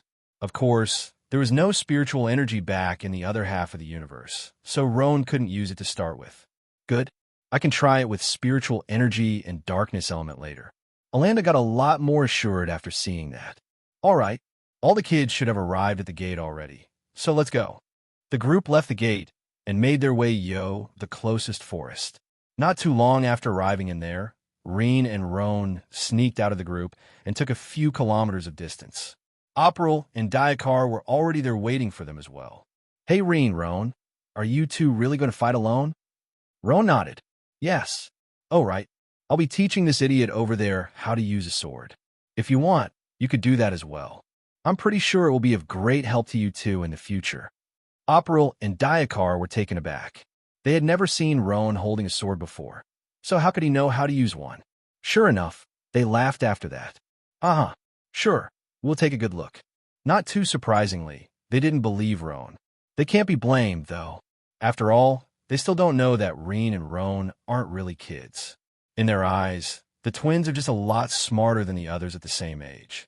Roan didn't mind their distrust. They would be able to see it by themselves later anyway. Alanda had given Rean and Roan a copy of the map of the surroundings. Inside, he marked what route the bigger group would be using. Rean and Roan just had to follow them on the sides. On their way, Rean would do the exercises with the sword that Roan demanded. Although they can share new knowledge, old ones are different. It has to be taught. Of course, even new ones would take time to learn as well. One thing is to know how to do it. Other is to apply it yourself. Fortunately, Roan just needed a single thought to convey everything he wanted to pass to Rean up to the smallest details. Around 1 hour later, Rean already could perform a few movements, although they looked quite clumsy. Rean, Roan, there is a demon beast ahead. Operil and Diakar had been paying attention to the surroundings while Roan taught Rean. Their duty is to protect them both, after all. Roan stopped Rean and then said, "All right, leave your sword with Operil and Diakar for the moment. At your level, it will hinder you more than help. You will be responsible for holding the beast down and distract it while I'll do the final blow." Rean nodded, and they immediately moved out. Operil and Diakar also were there, but kept some distance away to not scare the beast. They knew that Rean and Roan's objective was to kill the beast themselves. Not to mention that Alanda already told them to only intervene if things get dangerous. It's a two-tailed demonic ape. This demon beast is a little stronger than what I thought we would find. Still, it shouldn't be a problem now that we are in the energy-gathering realm. The demonic ape noticed Rean and Roan entering its territory and immediately attack as well. Stage 1 demonic beasts don't have sentience, so they only move on instinct. Seeing how small the two kids were, it didn't feel any fear. The twins then separated and attacked the beast from two sides. Rean went ahead first and accumulated spiritual energem on his first. The demonic ape also answered with a fist of its own. It is a lot bigger than Rean, so it completely ignored Rean's punch. Seeing that, Rean smiled. Suddenly, the spiritual energy accumulated on his hand started to shine. When both fists met each other, an explosion of light happened. The ape's eyes immediately got affected and began to punch around recklessly. Now that Rean is in the energy-gathering realm, he can manipulate a little of the light element. Of course, it wasn't anything that impressive. At the moment, he could only play this kind of tricks and couldn't make the light element really hurt someone alone. Roan's eyes lit up, and spiritual energy also accumulated on his sword. The moment that the light burst out, he was already in the right position to attack. With his soul connection with Rean, no one could find a better timing than themselves. In a flash, a sword imbued in a dark-colored spiritual energy pierced the ape's neck. Unfortunately, the beast's hide and muscles were really tough. It went just a few centimeters before stopping completely. Roan was already expecting it, so he stepped on the ape's back and used it as a foothold to jump away. However, the darkness element started to erode the place where the sword hit. That was one of its traits, the capability of destroying life force. Unfortunately, Roan's control over the darkness element wasn't any better than Rean's light one, so the corrosion only lasted for a second or two. The ape quickly turned back. Its eyes finally could see again. It didn't waste time and went straight at Roan, unleashing a storm of punches. Yet, Roan was able to easily parry and block every single one of them with his sword. As I thought, using spiritual energy with a piece of equipment is a lot harder. I couldn't bring out even 30% of my power compared to when I only use punches and kicks. Still, the next attack should go much better than the previous one now that I know where some of the issues are located. Operil and Diakar couldn't help but feel impressed with Roan. His ability with the sword obviously far surpassed their own. Rean also didn't waste time. Since the ape turned his attention to Roan, he used this chance to attack the beast's knee joint. This time, he accumulated a lot more spiritual energy on his foot before attacking. The ape's hide and muscles might be hard, but that kick immediately made it lose its balance and kneel down in Roan's front for a second. Roan, obviously, already knew that it was coming. So by the time the ape kneeled on the ground, a sword was already flashing at its throat with darkened spiritual energy. This time, the power of this attack definitely surpassed 50% of what it could really become. Roan didn't try to cut the ape's head off like the last time. He focused on the throat instead. Blood spurted out at the same time that the darkness element destroyed the life force inside. The ape immediately grasped its wound, but the cut was too deep. It was definitely going to die in a few moments. It tried to flee, but Rean was ready to block its path. After struggling a little, it finally lost its consciousness and fell on the ground. It was dead. Stage 1 demon beast killed. 0-1. Hearing Sister Herb's voice, Rean and Roan smiled. Sure enough, she was really seeing everything that happened outside. April and Diakar quickly came out and looked at the dead demonic ape's body. They still could remember how beautiful Roan's sword skills were. Not only that, but Rean and Roan could already use a little of elemental power, something that the two of them couldn't yet. Diakar scratched the back of his head and then asked, Roan, where did you learn how to use the sword? Roan shrugged his shoulders, though. It was thanks to tribe vice leader Alanda. He said that I had a lot of talent for it, so he passed me those skills. Of course, this was a blatant lie. But it was not like Roan could go out there telling everyone he sees that he learned it in his previous life. April's eyes shined. Would you mind teaching me as well? Roan nodded. Sure, I'm already teaching Rean anyway, so 1 or 2 more will make no difference since the exercises are the same. Roan then looked at the demonic ape's corpse and said, But first, we need to bring it back to the main group to have the other kids and warriors take care of the meat. Suddenly, Rean felt something weird coming from that demon beast corpse.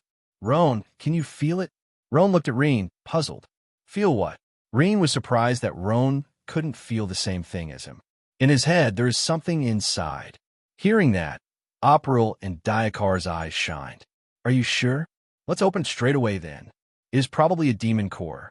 Rean and Roan looked at the two, obviously not knowing what they were talking about. Let's open it first, and then you will see. Rean and Roan nodded and immediately started to open the head. Now that the ape was dead, it couldn't use its spiritual energy to harden its body, so it was a lot easier to cut through than when they were battling. Sure enough, they found a small bead inside.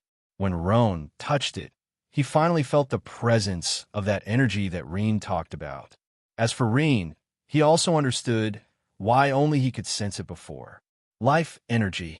It not only has spiritual energy inside, but there's a lot of life energy as well. I guess my light element affinity is very suitable for it, so I could feel the presence of the life energy in the ape's dead body. Roan nodded. That made a lot of sense and was very convenient as well. April, Diakar, is this thing worth anything? The protectors immediately nodded. Definitely. You can sell it for at least 10 spirit stones. Once the merchant stopped by the village, the demon cores that the warriors find during the hunt would usually be sold to them for this price. I heard that in the city, there are some cultivators who are also alchemists. It seems like they have a lot of use for them. Rean couldn't help but remember what he knew about alchemists in his previous life. Is it the thing about transforming other metals into gold?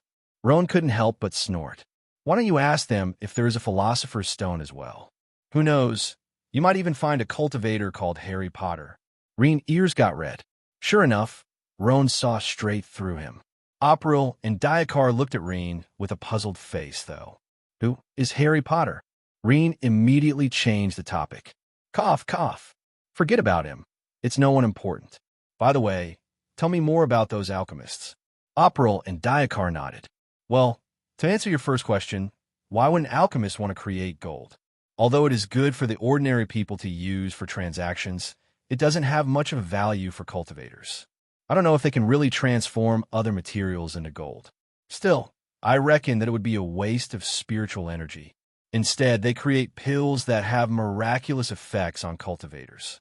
Some pill can increase the rate that you can absorb spiritual energy, others can help with a breakthrough. There are also pills that can bring one from the brink of death. Anyway, several types of pills can be used for many different things. Well, I guess I don't have to tell you that they're also not cheap. A simple energy-gathering pill would cost at least 100 spirit stones, so our tribe never buys them. It is too expensive. Rean and Roan nodded. At the moment, they don't need those pills, so they're glad to get an extra 10 spirit stones. But it was then that they heard from Diakar. In fact, this demon core should be worth 20 spirit stones, but the tribe gets half of them, while the killer gets the other half. Rean and Roan's mouth twitched. Isn't it robbery? April shook his head. All the spirit stones that the tribe gets is used for the tribe. As you probably understand already, not all demon beasts have demon cores, especially stage 1s like this two-tailed demonic ape. The tribe has to provide spirit stones for the warriors that stay in the tribe, and by other things that we don't produce ourselves. If anything, we are lacking a lot of spirit stones at the moment. The twins' anger immediately deflated like a balloon. They had to admit that it made sense. Considering the life that the ordinary people have in their tribe, there wasn't much of a reason to complain. Whatever, let's bring this demonic ape back to the bigger group. April and Diakar nodded.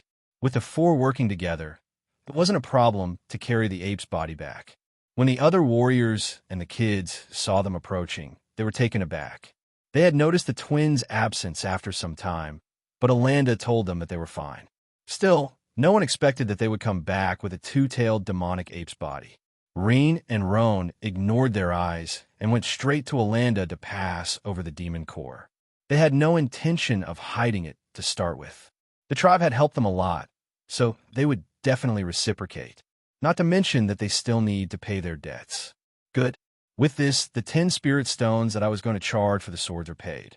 The other 10 spirit stones would be the tribe's share to start with, so it doesn't count. Make sure to work hard to pay your debt.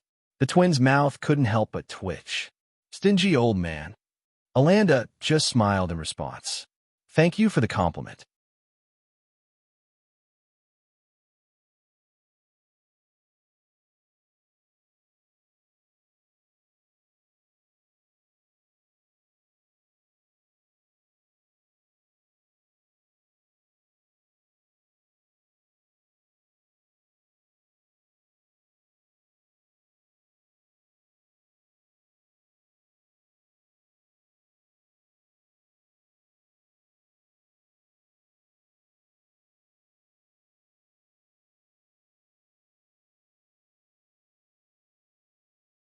Rean's team once more left the leading group, but because there were another 2 warriors with them, no one cared too much.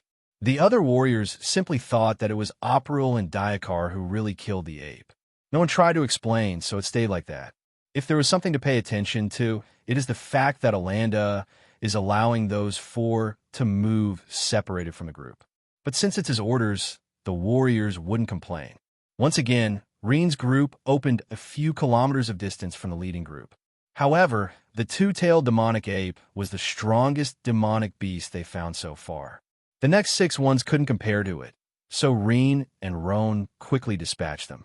The hunt would take 5 days this time, and so far, 3 had already passed. Rean and Roan killed 7 beasts so far. Because the route their group was taking stayed only at the forest's outskirts, there weren't that many beasts. Of course, that was on purpose. With the number of kids this time around, Alanda would never lead the group deeper into the forest. Those 3 days made a big difference in Rean's swordsmanship. With Roan being able to teach every detail through their thoughts, it would be a wonder if Rean's progress was any slower. April and Diakar were also putting the effort. Still, Roan had to really explain everything with words and show with his own movement. Obviously, there's a big difference in that. Today, Roan finally decided to let Rean use a sword against the demon beasts, so they were looking for a new one. Your light element, have you tried to use it in your own body? Rean shook his head. I just now got the control over it, so I only used the light element together with the spiritual energy to create those light tricks. I was intending to use it in my sword as you do with yours. Roan shook his head. If my darkness element can erode and destroy life force, your light element is probably the opposite. If you add it to your weapon, it might be worse than not using it. Make a test for me. Put your light element on the sword, and give yourself a small cut. Just something minor is enough. Rean understood where Roan was coming from and immediately tried that. Sure enough, after cutting himself with the sword imbued in spiritual energy and light element, the life force around the cut was greatly stimulated. The cut quickly started to heal. Of course, Rean's light element control is just in a primary state, so the effect soon disappeared. Just 20% or so of the small cut healed. Indeed, my light element is directly connected to the life force. Using it with my sword will only help the demon beasts. Roan nodded, as I thought. So when you attack this time, don't use light element on your sword, but in your body instead. Of course, just like me, your control over the light element isn't anything that useful, so you probably won't be able to sustain this effect for long. Instead, do it like me.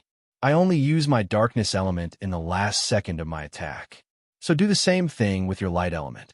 Rean nodded and tried to use the light element to stimulate his body. Sure enough, he felt himself becoming a lot stronger and faster for a split of a second.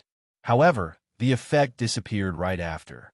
Not only that, but he felt quite tired after it. It seems like since I'm using it in my entire body, the time I can sustain it is even smaller than you with your sword. Ron nodded. Next time, try to use it in your arms only and see how long you can sustain it. Rean quickly made the test, and this time, he could sustain the light element over his arms for longer. I see what you mean. Although my attacks won't have an additional effect on the demon beasts, they will still be more potent than usual since my own strength improved.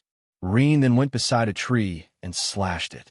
With his actual power, he was able to leave behind a 15 or so centimeter long cut. But when he did that again by adding light element in his arm, the attack was faster and stronger, leaving an over 20 centimeters deep cut this time. Rowan nodded, satisfied. It can increase your combat power by around 30% for a second or two. That is an amazing difference that could turn the tables in a critical moment.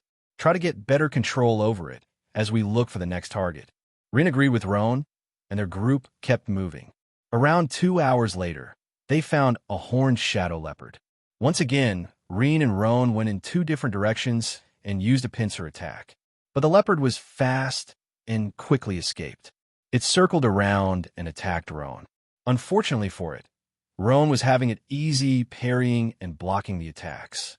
Rean came from the flank and slashed the sword down. Still, the horned shadow leopard had already marked their presence, so when Rean and Rowan attacked at the same time, it would retreat. It's quite an intelligent one. Rean nodded. I will use my light element to blind it for a second. Use this chance to attack its legs. Rowan agreed with Rean. His light trick was very convenient in situations like that. Rean went forward while Rowan circled around. The leopard took the time that Rowan was still out of range and attacked Rean as well. Once again, seeing that Rowan was getting close, it decided to retreat. But it was at this moment that the light element burst with light, blinding the leopard. Without losing this chance, Rean and Rowan slashed at its legs. However, just as they were about to hit, the leopard jumped as high as it could. The strength of its 4 legs together made it soar. Rean and Rowan's attack missed, and the leopard landed 20 or so meters away. However, it was at this moment that Rean, Rowan, April, and Diakar heard a scream. Ah! When they looked in that direction, they noticed that another kid was there as well. Not only that, but the shadow leopard had also landed right beside the kid. It turned out that the kid was Ina Malaka, who sneaked out of the big group to follow them. Fuck. The leopard still hasn't recovered its vision, so it could only hear the scream at his side. Ina Malaka might be a genius, but she is still a kid. Also, her cultivation is still far from being able to deal with that horned shadow leopard. The leopard turned to the direction of the scream and instinctively pounced at it. Ina Malaka froze in place, and her legs simply didn't move at all. She wasn't like Rean and Rowan, who had adult minds. So Ina couldn't deal with that situation and was scared out of her mind. April and Diakar rushed over, but they were even further behind. Rowan tried to move as fast as he could, but speed wasn't precisely his forte. Rean knew that he was the only one able to arrive there fast enough, but that would require him to overexert himself, forcefully keeping his light element over his legs for longer. Fuck it. Light element instantly gathered on Rean's 2 legs, and he burst forward. Just as the leopard attack was about to hit Ina, Rean appeared in front of her and used his sword to deflect the attack. However, he did that in a wrong position, and his legs gave in right after. The leopard's next claws ended hitting, leaving behind a deep cut on his chest. The attack's force threw Rean back, making him bump on Ina. The leopard finally recovered his vision partially and saw those 2 on the ground. But as it was about to attack again, Roan swiftly arrived and slashed down. The leopard was taken by surprise, and the sword cut one of his legs. Diakar had higher cultivation, so he was the second one to arrive. The leopard tried to retaliate, but both Roan and Diakar were not weak. Once April arrived as well, its fate was sealed. With 1 leg missing, blood loss, and 3 cultivators attacking simultaneously. It didn't take long for it to breathe its last. The 3 of them ignored the leopard's corpse and immediately rushed to Rean's side. Inna had only a few bruises on her body while she held Rean. Roan looked at the cut on Rean's chest and narrowed his eyes. Rean is death. He had seen way too many people dying. Because of that, he knew that Rean's injury was far from good. Rean was almost losing his consciousness as well. But surprisingly, he snorted. "Hey, idiot. If you keep bleeding like this, you will die.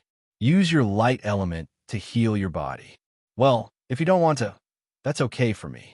It just means that all the desserts will be mine after you pass away." Rean's expression immediately changed after hearing that. Could keep dreaming. Light element gathered around the injury of his chest, and it started to heal. Of course, Rean was far from being able to completely heal a wound like that, so the effect quickly disappeared. Again, keep using it. If you lose control over the light element, just try again and keep healing the wound little by little. Make sure to focus deep inside and ignore the outer cut. Rean gritted his teeth and did as Roan suggested. Sure enough, his wounds started to heal. Every time he lost control, he would take a deep breath and try another time. Rean kept doing it until he completely ran out of spiritual energy in his dantian. After that, he finally lost consciousness. Roan looked at the cut on Rean's chest and sighed in relief. Rean was at least able to avoid leaving behind a fatal injury. It was still bad, but with Diakar and Opril's aid, they were able to stop the bleeding entirely as well. Not long after, Alanda appeared in the scene like a ghost. Roan had crushed the red bead that he gave them some time ago, but he was quite far and took this long to arrive. His group had noticed Inna Malaka's disappearance, and he sent quite a few warriors to look around.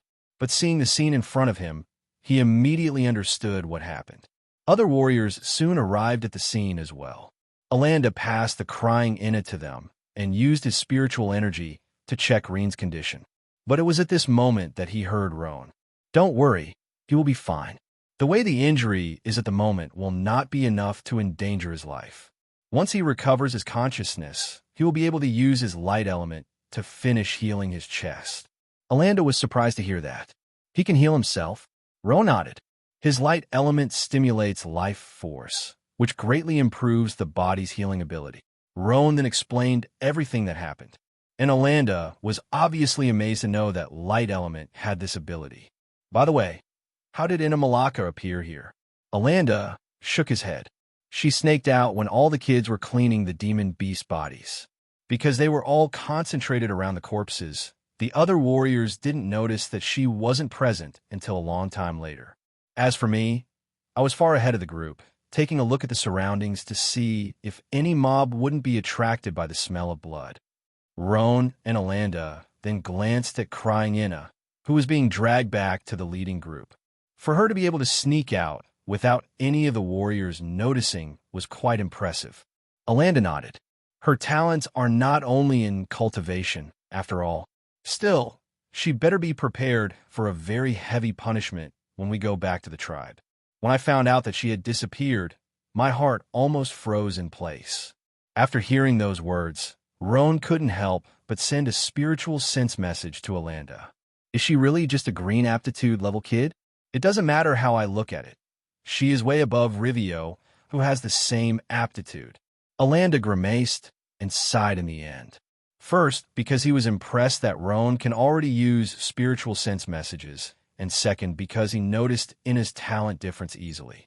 With your intelligence, it is not a surprise that you saw that. Make sure to not say spread this information. Inna is, in fact, a blue aptitude level kid, far above Rivio in talent. She only loses for you and Rean. Roan nodded and didn't say anything else. He is aware of what could happen with the tribe if this information is to go out. With Alanda's help, it didn't take long for Rean to regain his consciousness. That being said, he immediately started to use his light element to slowly heal the injury in his chest. It took him an entire day to finish it, though. When he was finally standing again, it was already the last day of the group hunt. Inna Malaka looked worried at Rean from a distance, which was quite funny. "Well, what were you thinking to appear in that place?" Inna looked down, ashamed, and murmured, Vice Tribe leader always let you two do whatever you want, but when it is me, he still refuses. I also lightened up 7 small affinity orbs and have the same green aptitude level. So why is it only the 2 of you? That is not fair. Rean looked at her and sighed. A kid is just a kid, after all. In the end, their reasons are always that simple. You watched our battle before the leopard attacked you, right? Inna nodded while still looking at the ground. Then you should have noticed that we are a lot stronger than you. We can even fight adult warriors. Can you do that? Inna shook her head this time. There you go. Vice Tribe leader let us do that because we are strong. Only the strong can do things like that. You are still too weak and need to cultivate a lot to reach our level. When the time comes that you are in the energy-gathering realm, the Vice Tribe leader will let you do the same. Understood? Inna begrudgingly nodded. I'm sorry. Rean laughed and then patted her head. He couldn't force himself to be that harsh with Inna. After all, his mental age is already 36 years old. Being angry at this kid would bring him nothing in the end. Things like punishment would be applied by Alanda later. It is good that you understand. Let's do this way. Once you reach the spiritual vision of the body transformation realm, I will let you follow us to fight a little. But you will need to put an extra effort into cultivation. Inna's eyes immediately shined, and she showed a smile as bright as the sun. You said it. You can't go back on your promise. Rean laughed inwardly. What are you happy about? You still have tribe vice leader's punishment awaiting you when we get back. Considering his harsh character, it definitely won't be anything nice. Inna's smile disappeared as fast as it came. On her face, fear could be seen now. Still, that only made Rean laugh even more. Roan looked at him on the sides and saw that he was fine. Stop bullying the kid, and let's go. We still have enough time to finish the last 2 demon beasts. Rean nodded, and they immediately departed with April and Diakar. Of course, they told Alanda that they would be leaving again. Alanda didn't mind since he knows that the last event only happened due to Inna Malaka's actions. Otherwise, those 2 wouldn't have had any problem until the end. Alanda then looked at Inna and said with a severe face, If you do that again, I will kill you myself. Poor Inna almost pissed her pants. Alanda then looked at the direction that Rean and Roan disappeared. What a frightening healing ability. Even the alchemists in the city wouldn't be able to concoct a pill that efficient. In just one day, a fatal injury completely disappeared. Not even a scar was left behind. As for Roan, his darkness element can destroy life force. It is as frightening as Rean's light element. Yuri is right. Those 2 are fated to leave this remote place one day. Alanda put his attention back into his group and shouted, Let's go, we still have one last day in the forest. So let's make up for the wasted time. Also, Inna Malaka, you will have to clean one of the beast's bodies alone. Inna trembled and almost cried. But looking at Alanda's face was more than enough for her to understand that she would have no other choice. Cry would be utterly meaningless in front of that old man. Their group quickly departed to continue their hunt. On Rean and Roan's side, they had it quite relaxed. It didn't take more than a few minutes for them to find another demon beast. With Rean and Roan's teamwork, the battle was finished quickly. Stage 1 demon beast killed, 09. Phew. I guess I'm starting to understand how to use the sword. Roan nodded. You can thank this grandfather anytime you want. If not for my teaching and the images that I'm sending to your mind, you wouldn't be even 1/10 as good as you are at the moment. Rean nodded. Sure, we will be back to the tribe tomorrow. You can have my dessert during the meal at that time. Roan felt a chill on his back and immediately took several steps away. Who are you? What did you do to Rean? Rean's mouth twitched. Fuck you. I try to thank you for once, and that is how you react. Roan kept rubbing his arms while looking at Rean. It was as if he was seeing something disgusting. Stay always from me. I don't want to get infected, though I will accept your dessert. Rean felt like crying, but had no tears. Diakar and April only shook their heads. Those 2 are beyond any salvation. Just ignore them, and let's bring this beast body back to the leading group. But it was at this moment that Rean felt a presence nearby. Or to be more specific, he felt life force. Not only that, but this life force was way bigger than any other demon beast that they killed so far. Diakar, April, get away from the corpse now. The 2 guards didn't understand the problem, but seeing how panicked Rean was, they didn't dare to delay and jumped back as fast as possible. Suddenly, boom! The ground caved under the demon beast's corpse, and an enormous mouth grabbed it. Seeing that scene made Diakar and Opril's face go pale. If they had delayed just a second, it would probably be them in that place. It's a scaled earth python. Why is it here on the outskirts of the forest? Rean, Roan, retreat. Diakar immediately took out the red bead and crushed it while they ran away. The earth python only took 2 seconds to send the entire beast's corpse down its throat. It then looked at those 4 runnings away and immediately gave chase. Don't stop. That is a stage 2 demon beast. We have no chance against it. Only tribe vice leader Alanda will be able to do so. Rean couldn't help but think, just what kind of luck is this?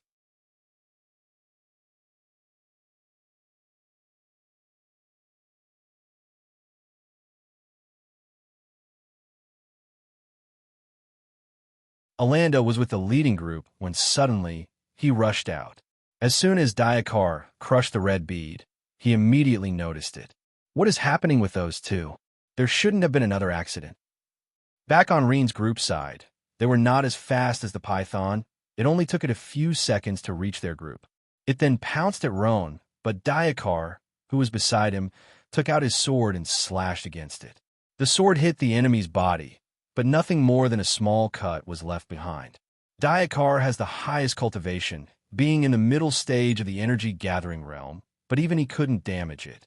Fortunately, it was still strong enough to deflect the attack, giving Roan more than sufficient time to dodge. Roan didn't run after that, though.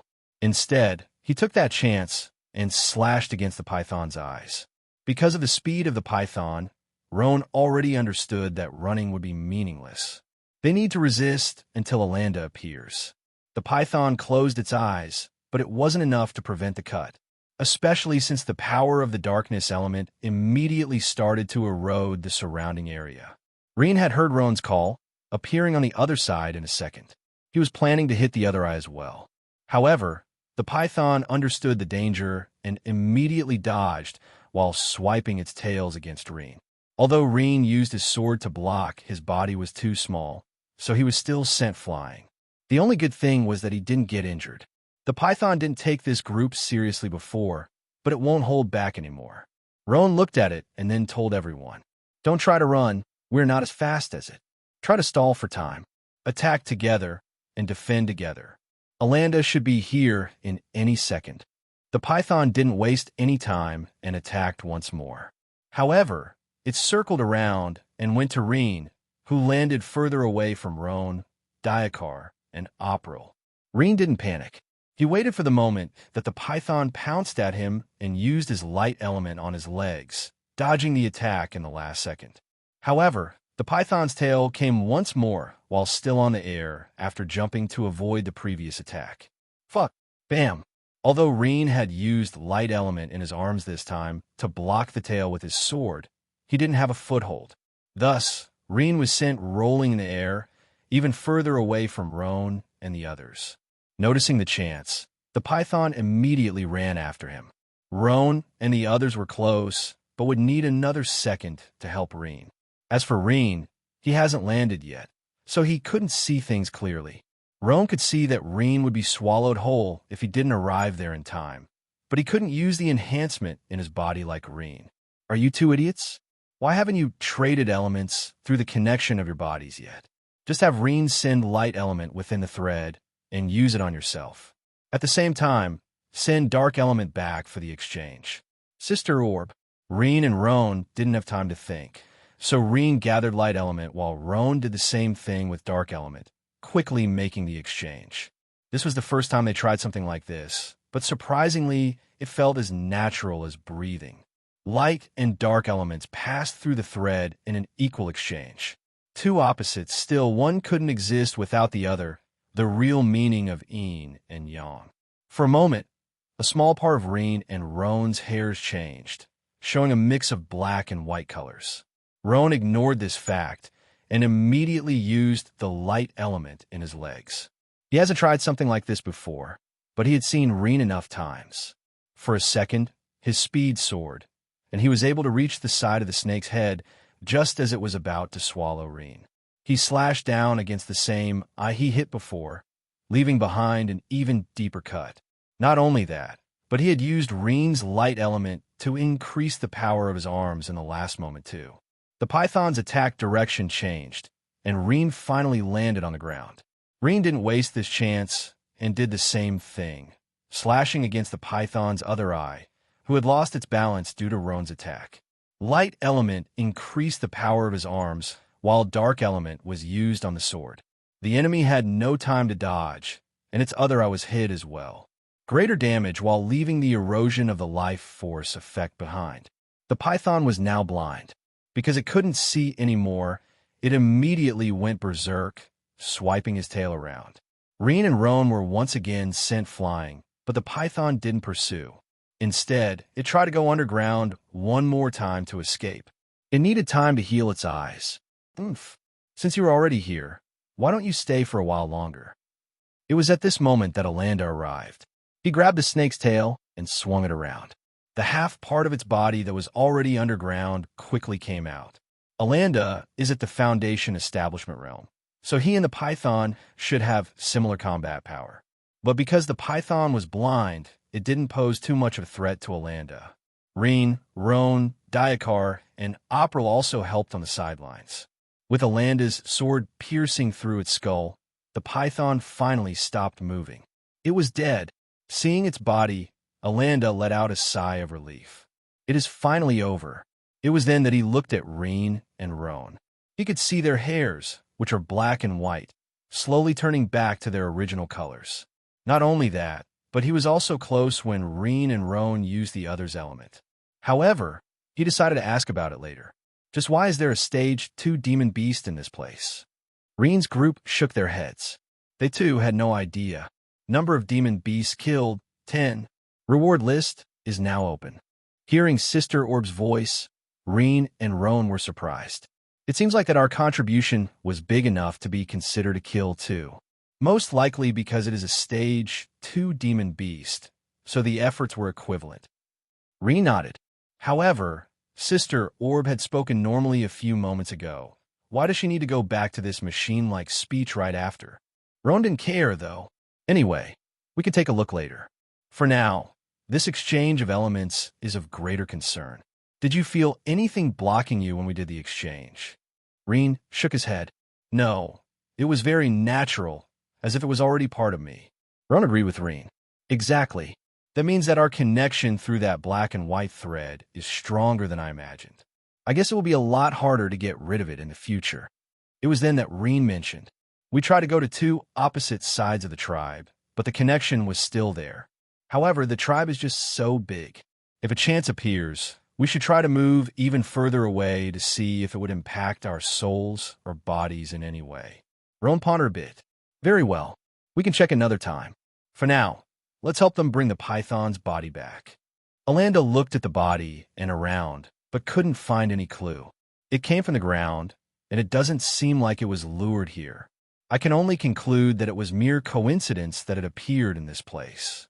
Rean approached it and tried to feel its life force. Tribe Vice Leader. I can still feel the presence of life energy in its head. So this python probably has a demon core as well. Alanda already knew about Rean's ability to feel the life energy of demon cores. That is to be expected. The higher the stage of the demon beast, the greater the chances of a demon core appearing. From the stage 4 ahead, all demon beasts have demon cores. Rean looked close to the python's back and pointed out. However, there are also a few signs of life force on its rear. What? Alanda immediately went there and carefully opened the python's body. I see. No wonder it came to outer skirts of the forest. It is female and pregnant on top of it. It was about to lay its eggs, so it needed somewhere safer since it would be in a weakened state after that. I really can't say if you four are lucky or not. Hearing that, Roan couldn't help but ask, are those eggs worth anything? Alanda smiled and nodded. This demon beast will naturally reach a stage 2 level when it reaches the adult stage. As long as you have the resources and the ways to train it, you might be able to get a powerful helper. So its eggs are worth at least 200 spirit stones each, and there are 3 of them. not to mention the demon core in its head. Rean's group eyes immediately lit up, but 50% of it is for the tribe. It was also because of me that we could kill it, so I'm getting half of the remaining value, which is 25%. It leaves 25% for the rest of you. Rean and Roan's expression changed immediately, but they couldn't complain since it was the truth. As much as blinding it was helpful, the fact is that the python would have escaped had Alanda not arrived. Rean, Roan, Diakar, and April definitely didn't have the power to stop, much less kill it. All right, the 3 eggs will be worth around 600 spirit stones. As for the Stage 2 demon core, it is worth 500 spirit stones. In the end, it will give us 1,100 spirit stones. 550 are the tribe's share. 225 are mine, while the other 225 are yours. The 4 of you could decide how to split it. Diakar then stepped forward and said, April, and I didn't do much this time. It was also Rean and Roan who blinded it. So we are fine with 30 or so spirit stones. Alanda nodded. Very well. So 60 spirit stones of your 225 will be given to Diakar and April, 30 each. The remaining 165 will be used to pay part of Rean and Roan's 200 spirit stones debt. Very good. The 2 of you only owe the tribe another 35 spirit stones. Work hard, young ones. Rean and Roan wanted to cry, but had no tears. After everything that passed through, they weren't even able to clear their debts. Alanda didn't give any leeway to them either, so they could only sulk it. I swear that I will give this darn geezer a good beating when I get into the Foundation establishment. Roan nodded. What a surprise. I also feel the same way as you. Alanda heard that, but completely ignored the 2. After that, they grabbed the python's body and brought it back to the leading group. After seeing the enormous demon beast, all the warriors and kids were shocked. It wasn't every day that they could see a Stage 2 demon beast, after all. The group's hunting immediately stopped, and they took their time cleaning the python's body of all its useful parts. Everything that could be used was carefully kept. After they finished, Alanda announced the hunting time's end, and everyone started to make their way back to the tribe. After arriving there, Rean, Roan, and Alanda went to see Yuri in his home. I see. So you can use each other's elements. Well, even if you haven't told us that, it wasn't hard to ascertain. After all, even your hair changed when Alanda saw you using the opposite element. Still, how did you manage to do that? Rean and Roan shook their heads. You can consider it a link between him and me, a type of connection that the 2 of us were born with. In fact, we only noticed it during that moment against the Earth Python, so it is also new for us. Yuri nodded. Anyway, this is a good thing for you. Still, try to not show it around to avoid unnecessary attention. That's all. Alanda and the twins then bid farewell to Yuri and returned their homes. Sure enough, that night, Roan mercilessly ate Rean's dessert without the least bit of remorse, much for Rean's regret. Subsequently, they returned to their room and immediately entered the Soul Gem dimension. It was time to check the new reward list. Rean and Roan touched Sister Orb at the same time and sent spiritual energy inside. Immediately after, they selected the reward list option. 1. Light and Dark Elements Cultivation Techniques, free. 2. 8 bones, 10 destiny points. 3. Spiritual Energy Absorption Upgrade, Level 1. Necessary to have light and dark cultivation techniques, 100 destiny points. Further rewards will be available once authority level increases. Rean and Roan couldn't help but ask, what are destiny points? The presence of hosts in this world has changed the natural order of things. Every time the hosts create a great disturbance, they will be rewarded with destiny points. The host's final goal is to change the destiny of the 2 halves of the universe, merging them together once more. Roan pondered a bit and made another question. What level of disturbance is necessary to generate destiny points? It depends on the scale. In that case, if we do something that changes the destiny of our Varen tribe, would it be enough to get destiny points? Yes, but this would be considered the smallest scale change, giving the lowest number of points. It was then that Rean thought about something else. Sister Orb, how many points do we have at the moment? 0. Rean and Roan nodded at each other. Our presence in the tribe has definitely changed its destiny to a certain extent, but not enough to get destiny points. We would need to make something more significant. Suddenly, Rean's eyes shined as he looked at Roan. What about the ores? Because of our mine, our tribe has a few blacksmiths, right? Roan nodded. It does, but what do you need them for? Rean laughed out loud and continued. Have you forgotten what my job was back on Earth? I was already a 31 years old grown man, after all, not to mention that I had also finished college. Roan pondered a bit and tried to remember the information about Rean's job before his death. Oh, if I'm not wrong, you were something called metallurgist. Looking at the name, it seems like it has something to do with metals, right? Rean nodded. Yes. Of course, back on Earth, I was nothing more than an average one, but in this world, you could say that I'm the greatest blacksmith ever. At first, I wasn't planning to show my skills before I got older. But considering that we need those destiny points, I guess it is worth a try. Roan admitted that Rean was right. The tribe doesn't even need to sell the equipment made by Rean. Just by equipping themselves with it, the tribe's overall strength would increase a lot. That should be enough to generate destiny energy. Well, I already taught you swordsmanship, and I will keep doing so in the future. So for now, I will leave this destiny points generation up to you. Rean nodded and didn't mind that answer. Knowing how to use a sword might make things even faster during this process of teaching the tribe's blacksmiths about metallurgy's concepts. Having that decided, they went to the next topic, the cultivation techniques. Rean and Roan didn't waste any time and immediately selected the first option. They had been going with nothing until now, and they could see the difference between themselves and the others who had it. It simply wasn't at the same level at all. As soon as they selected it, a stream of information flowed into their minds. Both techniques were almost identical, with only the exception of the element used for it. Also, there was a unique trait for the techniques. They allowed the cultivator to use the opposite element to reach a balance, which greatly improved the cultivation speed. Of course, for such thing to work, Rean and Roan would need to work together. Why does everything have to be together? Sister Orb, can't you give us some individuality? The techniques were created using the host compatibilities. This is the best result. It is still possible to cultivate without the help of the opposite element, but the speed will drop several times. It might be even slower than the other elemental techniques you got before. Roan glanced at Rean and sighed. Forget it. It is for the sake of getting strong. Besides, we just need to send the other's element through the black and white thread. It is not like we need to stay close to each other. So stop complaining and be happy that there is at least a cultivation technique for our elements. Rean sulked a bit and decided to give up. Anyway, what are those 8 bones? I don't think I heard anything about it in this world before. 8 bones is the first level of upgrade for the bones. The body transformation realm's bones enhancement stage could be said to be the initial level. It will improve your overall bodily strength. Speed, endurance, defense, all of that will reach a higher level than the ordinary cultivators.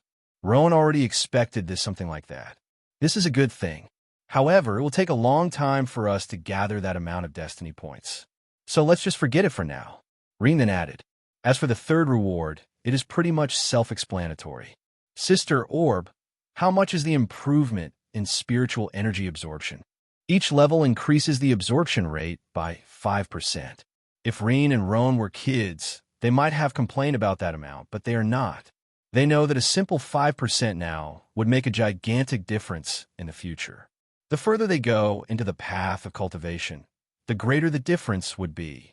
Anyway, let's first focus on the 8 bones. We can think about the spiritual energy absorption later. Roan then got up. All right, we got everything we needed. Let's go. Rean, on the other hand, shook his head. Not yet. There is still one more thing. One more thing. Rean smiled and then patted Sister Orb. Isn't that obvious? Sister Orb will feel lonely if we don't towel cough. Sister Orb needs someone to help her feed the database. So we need to give a lot of information. Am I right, Sister Orb? Sister Orb then began to roll in circles as if she had been waiting for this. I guess this is how Sister Orb shows when she is happy. Roan, on the other end, didn't seem very willing to waste more time here. Rean looked at him and spoke through their soul connection. Come on, it is also for our own sake. If Sister Orb decides to keep us here, wouldn't it be useless even if you want to leave? It will be a lot better to get on her good sides, and you know that too. Besides, she did help us back in the forest, so we own her this much. Roan sighed and then sat down again. The twins talked with Sister Orb for hours until finally she sent them out. During the next day, Roan stayed in the class to teach the kids with the other warriors while Rean and Alanda went to talk with Yuri. Roan knows nothing about metallurgy, so his presence there wouldn't have much of use anyway. So, what is it that you want to talk about? Rean then started to explain. As I told you before, I came from another world. I worked with metals in that world, so I would like to teach the blacksmiths in the tribe how to forge something new. Alanda and Yuri looked at each other before asking Rean back. Didn't you say that you were not a cultivator in your previous world? If it is just common weapons and armors, we already know how to make them. Rean shook his head. You don't understand. Indeed, that was a world where spiritual energy didn't exist, nor did cultivators and demon beasts. However, it is precisely because we didn't have them that humans there choose another path. So I can tell that there isn't a single person who understands metals better than me in this world. Simply put, our methods were hundreds, if not thousands of times more advanced than yours. The fact that we didn't have cultivators led people to use their intelligence. In my world, it means nothing to be strong. It doesn't matter how much strength your body has. The ones who are at the top of the food chain are those with intelligence. Anyway, even if I explain how my world worked, you two wouldn't understand very well. I would need several years just to describing the general common knowledge of my previous life, and you probably wouldn't even believe it. Don't misunderstand me. I'm not trying to be rude. It is just that both worlds' methods are totally and utterly different from each other. I could be said to be an idiot regarding cultivation as well. You two definitely know a lot more about it than me. That's what I mean. Yuri pondered a bit and then nodded. Very well. I will give it a try, since we don't have much to lose. What do you need? Rean smiled after hearing that. At first, I need 3 blacksmiths. Their talents don't matter, since my methods are entirely different from yours. I will need as many samples of metals possible. Since we already have in our mine, I'm sure you also use it to trade for other ore types that we don't have. Alanda confirmed. Indeed, our mine is for iron, and at its depth, we have some spiritual iron. Of course, it doesn't have much of a quality. Spiritual iron? Alanda nodded. It is iron ore that was able to retain some spiritual energy. It is a lot sturdier and can make much better weapons. I heard that some high-level cultivation blacksmiths can even make spiritual equipments with it. Rean nodded and didn't ask any further. As a metallurgist, he would know what to do when he gets it. He even had some ideas on his mind on how to use this so-called spiritual iron. Very well, at first, I will also need coal and limestone. Limestone. Seeing Yuri and Alanda's puzzled face, Rean could only sigh. As expected, with another language, other names come with it. It was good that they had iron and coal before, so I learned how they were called here. As mentioned before, the language of this world is different, so even iron and coal were called different. Sure enough, limestone would have a different name. Rean pondered a bit and then explained how limestones looked like. Yuri and Alanda looked at each other with surprised faces. Is this thing good? Rean immediately nodded. The metal I wish to create here first needs a lot of limestones. It is essential for the entire process. Alanda then pointed at another mountain not too far away from the tribe. It is even part of the tribe's territory as well. Well, there are loads of it there, but since we never had any use for it, we never bothered collecting any. Rean couldn't help but laugh out loud. They had iron, and coal was easy to produce, but limestones were what he was most concerned about. Great! You guys simply have no idea that that stone will be a mine of gold for you. But that also brings us to another problem, and a gigantic one at that. Yuri nodded. He immediately understood what Rean meant. Secrecy. If this new metal that you create is really that strong, we would be a tribe holding a treasure that we cannot protect. It might even bring calamity to us. Rean nodded. So far, all the weapons and armors I saw our and the other tribes using didn't have this type of metal. I guess it is safe to say that no one knows about it yet. First, I need to try my hand on it and see the results. If it turns out to be practical, I will stop immediately. After all, before going ahead with this plan, our tribe will need a backer, and not just any backer. It has to be someone capable of protecting our tribe, even against a force like Hanoi tribe. Yuri started to massage the space between his eyes. He couldn't help but feel a headache coming. Yuri doesn't think that Rean is lying since it wouldn't bring him anything good. By this point, Yuri totally believes that Rean and Roan are definitely not kids, at least not in mind. Alanda couldn't help but comment. The Nari tribe will be far from enough to do something. In that case, we only have one option, the City Lord protection. However, they will absolutely ask for the formula to create this metal that you're talking about. Once they get it, there won't be much of a meaning to protect us anymore. Yuri shook his head. No, there is one more option that would allow us to keep the secret while getting good enough protection. Alanda and Rean immediately looked at him. The Zaffa Bank. Zaffa Bank. Rean looked at Yuri, waiting for him to explain. Yuri sighed and then continued. It's the biggest bank in the country. They have branches everywhere, including Estreg City. Due to its size, even the cultivation sects don't take them lightly. Still, what they want is profit. By the way, what is the name of the metal that you wish to create? Steel. But this is just the first one. There will be even more different combinations in the future, especially since this world seems to have several different types of ores as well. Yuri nodded and continued. They will be able to protect our tribe, but there will also be a need for part of the profit generated from the steel metal that you talked about. Also, they don't just take anything, it has to be something that will create a large amount of revenue. Otherwise, it won't even be worth the time of their experts. Rean pondered a bit and then offered another option. Now that I think about it, it will be better if our tribe doesn't get involved. Or to be more precise, not in the open. What about acquiring a workshop in the city? It'd be a lot easier to protect due to the city's rules. Also, since the tribe wouldn't be directly connected to it, it should be safer. Yuri's eyes narrowed. It is not that it is a bad idea, but that a workshop in the city would be too expensive. First, we would need to see one of those weapons completed. Not only us, but the Zaffa Bank as well. Rean nodded. That's not a problem. Give me just one blacksmith this time. Obviously, someone that you trust. He and I will then create a steel sword. I will give it to you to test, and then you can make your decision. Yuri nodded and immediately made the preparations. On the same day, Rean was brought into a workshop of the tribe. When he arrived there, everything was closed. There were even a few warriors around it, preventing anyone from getting close. Inside, there was only a burly old man preparing the tools. Alanda then introduced him. This is Urkel Taitola, the chef blacksmith of our tribe. He is also our most trustworthy member. As long as it is him, you don't have to be afraid of anything leaking out. Also, he is a middle-stage energy-gathering realm warrior. Rean bowed to the Urkel, but the other part only narrowed his eyes. What is the meaning of this? Did you make all these arrangements just to introduce me to a kid? Alanda shook his head. During the next 7 days, we need you to follow his orders. I know that you have a lot of questions, but for now, I wish you to ignore his age and just trust what he says. For this, the tribe will double your amount of spirit stones this month. Urkel was taken aback by those words. Why would they want such a thing? Other than Rean's white hair, he couldn't see anything that could catch his attention.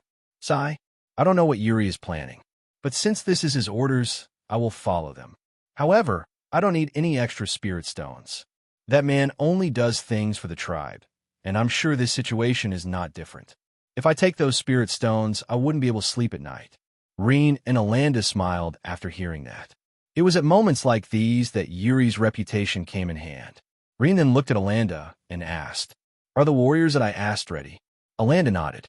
I gathered 10 warriors with wind element affinity. They're outside waiting for your orders. Great. Rean then looked at the materials around, iron, coal, limestones, and a few other things that were already there for his use. Seeing Rean holding the limestone on his hand, Urkel couldn't help but ask, What do you need such a stone for? And why so much coal too? Rean smiled at and said, You're about to create history. Just follow my orders, and you will see what those 2 things are able to do. Tribe Vice Leader Alanda, call the warriors inside. Alanda nodded, and the warriors quickly came in. But Rean didn't keep them in the workshop, but behind it. They were here for a reason only: increase the temperature of the fire in the furnace. Fire element affinity warriors would not do, since the fire they can create is far from having high enough temperature. Perhaps only after a few realms would a cultivator be able to do it. This also prevented them from seeing the creating process and the material used. These secrets would be known only for Rean, Alanda, Urkel, Yuri, and Roan. Let's start. Urkel followed Rean's order, and they began the creation of steel. At first, Urkel was puzzled about the amount of coal. There shouldn't be a need for so much of it. But in the end, he was surprised that it was not used to make fire, but in the metal instead. Coal is such a weak, so he couldn't understand what good could come from it. The limestones were the same thing. However, Rean didn't offer an explanation. All he said was that he just needed to follow his steps. During the forging process, Urkel finally found out that Rean is in the energy-gathering realm, just like himself. That was, without a doubt, the greatest shock he received today. Because of how primitive the installations of this workshop were, Rean had to try several times until he found the right balance. However, as a metallurgist, he could identify where the errors happened every time and correct them in the next attempt. Finally, after 5 days of work, the first plate of steel was forged successfully. When Urkel tried to put it into the water to cool down faster, Rean immediately stopped him. "Are you trying to ruin the metal structure? Here, I'd especially prepared this hot oil for that." Urkel ultimately found out what the oil that had been sitting and heating on the corner was for. "Wouldn't it take longer to cool down?" Rean nodded. "That's exactly what needs to happen. Just trust me and put it inside." A few hours later, the steel was completed. Rean smiled at Urkel and said, "Why don't you give it a try? I'm sure you know how to test how resistant something you made is." Urkel couldn't help but nod. He was by far the most curious person in the world at the moment. Urkel passed the next hour doing all kinds of tests he could think of. By the time he finished, only disbelief could be seen on his face. How was that possible? How can coal and limestones, such weak ores, transform iron into something so resistant? It makes no sense. Rean only laughed out loud. He could explain, but Urkel would have a hard time understanding since it required knowledge about compositions of materials. In this world, no one knows what atoms are, so they might even think that you're crazy. You just need to remember the process. Besides, although this first creation was a success, this is still a flawed product. There are several things I need to revise again before the real good stuff comes out. So put it away, and let's restart. We won't stop until I'm satisfied. Urkel was frightened by what he heard. "Wait, are you telling me that it could be even better than this one?" Rean nodded. "It can. Also, this is just the first product. Just wait for the time when I introduce you to other types of alloys that will really change your view of how metals can be forged." This time, Urkel didn't ask any questions. For him, who dedicated decades of his life to forging, this was a dream. As for why Rean knew such things, he already didn't care about that anymore. Rean, too, was having quite some fun. Because of the problem with his soul back then, his work had never proportioned such a feeling. He couldn't help to imagine just what kind of changes his steel would bring. By the end of the 7th day, Rean exited the workshop with Urkel. On the other side of the workshop, the 10 warriors with wind element affinity left as well. However, they look a lot more tired than Rean and Urkel. Rean had really made them give their blood during the past 7 days. On Urkel's hand, a sword that looked different in appearance of their previous iron swords. It was a lot smoother and gave a feeling of sharpness.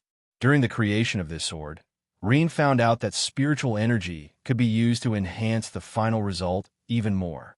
It was a great surprise that made several other ideas pop on his mind. But first, they needed to show the results of their work. Alanda came to get them and brought the two to Yuri's house once more.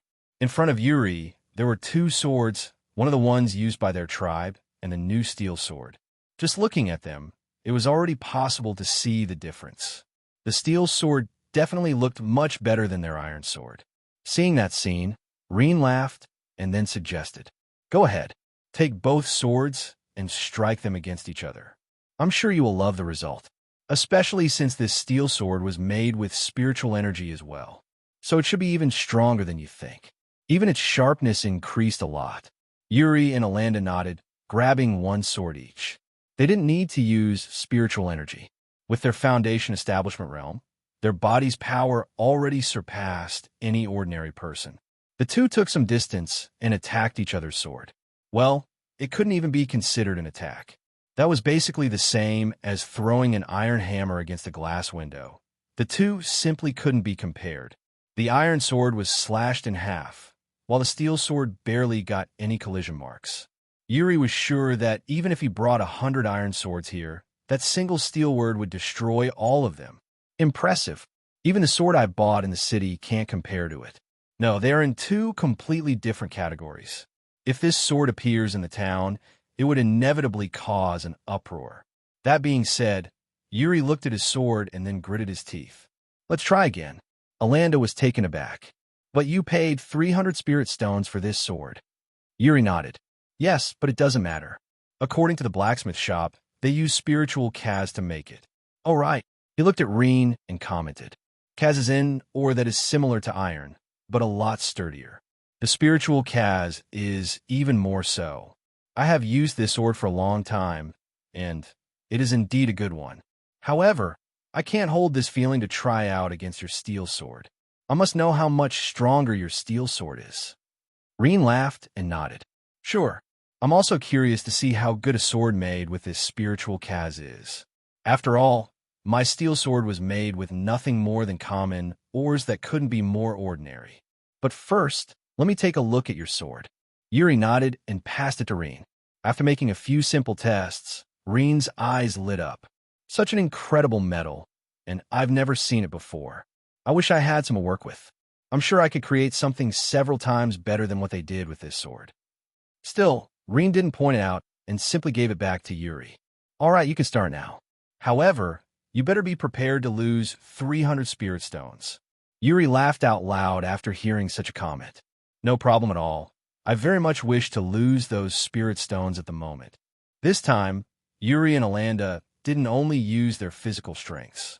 The spiritual Kaz sword was a lot sturdier, so only with spiritual energy involved would Yuri be able to bring out its full potential.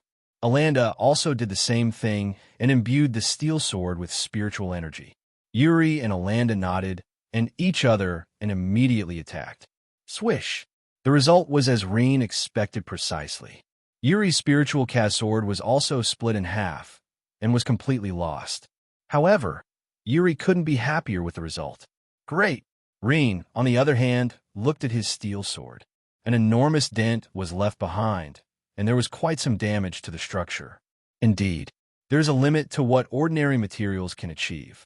Even though my steel sword won, it wouldn't be able to cut through another spiritual Kaz sword.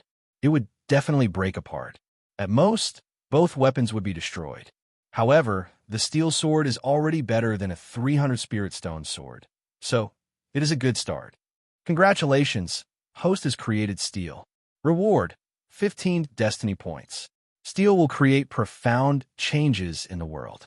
As time passes, the bigger will be those changes. Further points will be rewarded when the impact of steel in this world increases. Both Rean and Roan received the same message, and they couldn't help but faintly smile. Having the product necessary, Yuri looked at Rean and asked, I will be going to the city tomorrow to rent a workshop. Can Urkel make this kind of sword on his own? Rean nodded. By the time you're back, he should be able to reproduce this effect. The rest is up to you whether you can convince the Zaffa Bank to help us or not. Yuri nodded, excited. Very well. First, we will need to make these steel weapons gain recognition. Once the word spreads, there will be eyes aiming at our product formula. But it will be at this moment that I will bring the Zaffa Bank in. Whether they want it or not, they will need to recognize this new metal's value. Yuri took a deep breath after that. All right, now we need to discuss your part of the profit. As a creator of this metal, how much you wish. Rean smiled and extended 3 fingers. 30% is more than enough. Yuri and Alanda were taken aback. Only 30%? This sword definitely can be sold for at least 300 spirit stones, you know? Not to mention that all the materials are ordinary. Let alone 300 spirit stones. Even a single spirit stone would be more than enough to buy the stuff necessary to create it. You can ask for some more. I won't mind even if you ask for 50%. Rean shook his head. 30% is more than enough. This amount of spirit stones can be used for cultivation at our current levels without having to care about running out. As for using it to buy other things, I don't have anything I want at the moment. Besides, don't forget that the Zafa back will ask at least 20 to 30% as well. Considering the earnings of the tribe as a whole, the remaining value of every equipment won't make that much of a difference. Yuri couldn't help but feel a little emotional. As someone who did everything for the tribe, such words really work well on him. Very well, 30% it is. Make sure to teach Urkel correctly. Yuri then looked at Urkel and ordered, Urkel, select 2 trustworthy blacksmiths and have them practice it as well. After I rent a workshop and come back, I will bring you 3 to the city straight away for you to start working. If you're worried about your family, I will allow you to bring them as well. But you must not mention a single word about the steel equipment, understood?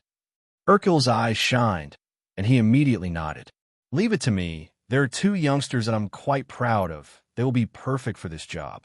Better than that, they are not married, so they don't have a family to bring together. I will immediately call them over after we finish here. Rean and Yuri then discussed a few more things before the group separated. In the end, Yuri lost his patience and left for the city while it was still night. The man simply couldn't sleep at all. Rean, Urkel, and his 2 apprentices then returned to the blacksmith workshop of the tribe. Alanda arranged for other wind element affinity warriors to work together with them too. For the next week, Rean would make sure that they remember the entire process of creating steel. Back on Roan's side, he and Alanda continued to teach the kids. Sister Orb said that anything capable of making enormous tribe changes would be rewarded with destiny points. In that case, Roan decided to compile his sword style into a book before passing it to Alanda. Pass it to the other warriors who like to use swords. It should help them overcome many obstacles during their practice. If there is any question, you just need to ask me later. Alanda nodded and took a look at the book. Roan had already proved to Alanda that his sword style is better. But after checking the book, he had to admit that it was a lot more profound than he expected. Impressive. By the way, how do you call this sword style? Roan was taken aback by that question. Name? I've learned it by myself, so I don't really have a name for it. Let's see. Oh well, just call it Death Style. Alanda's mouth couldn't help but twitch. Isn't it too generic? Roan glanced at Alanda. Who cares? Since I say it is Death Style, then it is Death Style. That's all. Alanda sighed and just left. Roan also changed the fighting classes, adding wooden swords for practice. In fact, he also put other weapons for the kids interested like wooden staffs, daggers, spears, etc. He also asked for those wooden weapons to be made according to the kid sizes, so they were a lot smaller. There wasn't a single type of weapon that Roan didn't try before. The only difference is that he had never incorporated spiritual energy into them, so he had to change a few things. Still, the significant majority of the kids are in the blood replacement stage of the body transformation realm. It will take them quite a few years to be able to bring spiritual energy out of their bodies. Because of that, he was able to teach them according to what he knew from his past life. There was no need to use the changes for spiritual energy. Not too surprisingly, most of the kids selected swords. Even those who showed interest in the other wooden weapons ended changing them in the end.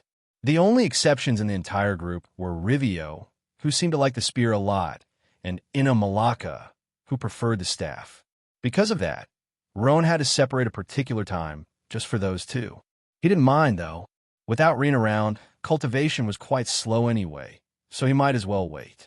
As much as he doesn't like it, the difference without using Rean's light element to achieve a balance between elements is just too high. Rivio's talent for spear could be said to be good, so it was nice to see his improvement. However, Ina Malaka was really a monster.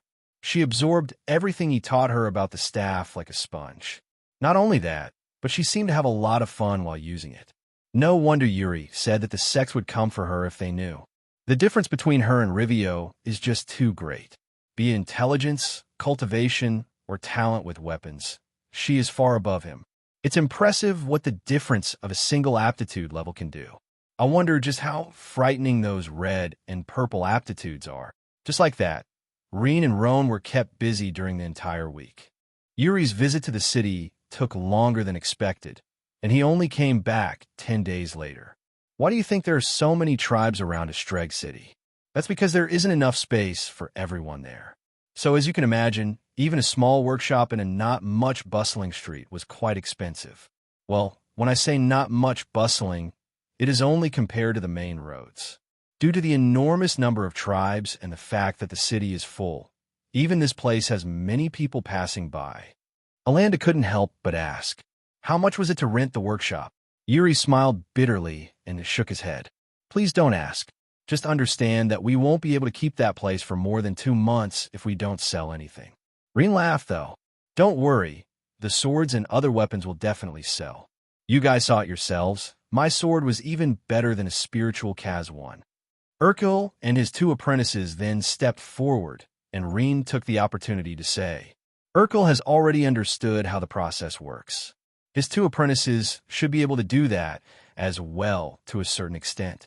The only thing is that Urkel will have to be by their side when they are forging it. After all, he has to guarantee quality. Anyway, they are ready to go with you anytime. Yuri was happy to hear it. Very well. As I said, if you have families that you are worried about, I can let you bring them. Just make sure to keep the steelwork a secret from them as well. Urkel's 2 apprentices shook their heads. As Urkel mentioned before, they are not married and have been dedicating their life to blacksmiths so far. As for Urkel, he would be bringing his wife only. Our kids are already grown-ups and married off. There is no need to bring them together. So I already talked to them. This time, only my wife will be coming with me. Yuri didn't complain. It was then that Rean spoke. Tribe leader, I understood your plan to make the steel weapons recognized first. But someone might be faster and come for earlier. If a high-level cultivator uses their spiritual sense, they would be able to check Urkel and his apprentices working with it. Yuri agreed with Rean. I know. That's why I've already planned things out. At the moment, no one cares about us, so I'm sure we are safe for the moment. That being said, I will have Urkel and his 2 apprentices forge quite a few steel weapons. After that, I will get rid of all limestone and the majority of the coal, leaving only iron behind. Rean's eyes lit up. That is indeed a good idea. By forging everything we need before putting any to sell, you will be able to spend a few days without caring about running out of swords. Even if someone comes to spy later, since the blacksmiths will not be working anymore, there will be nothing for them to watch.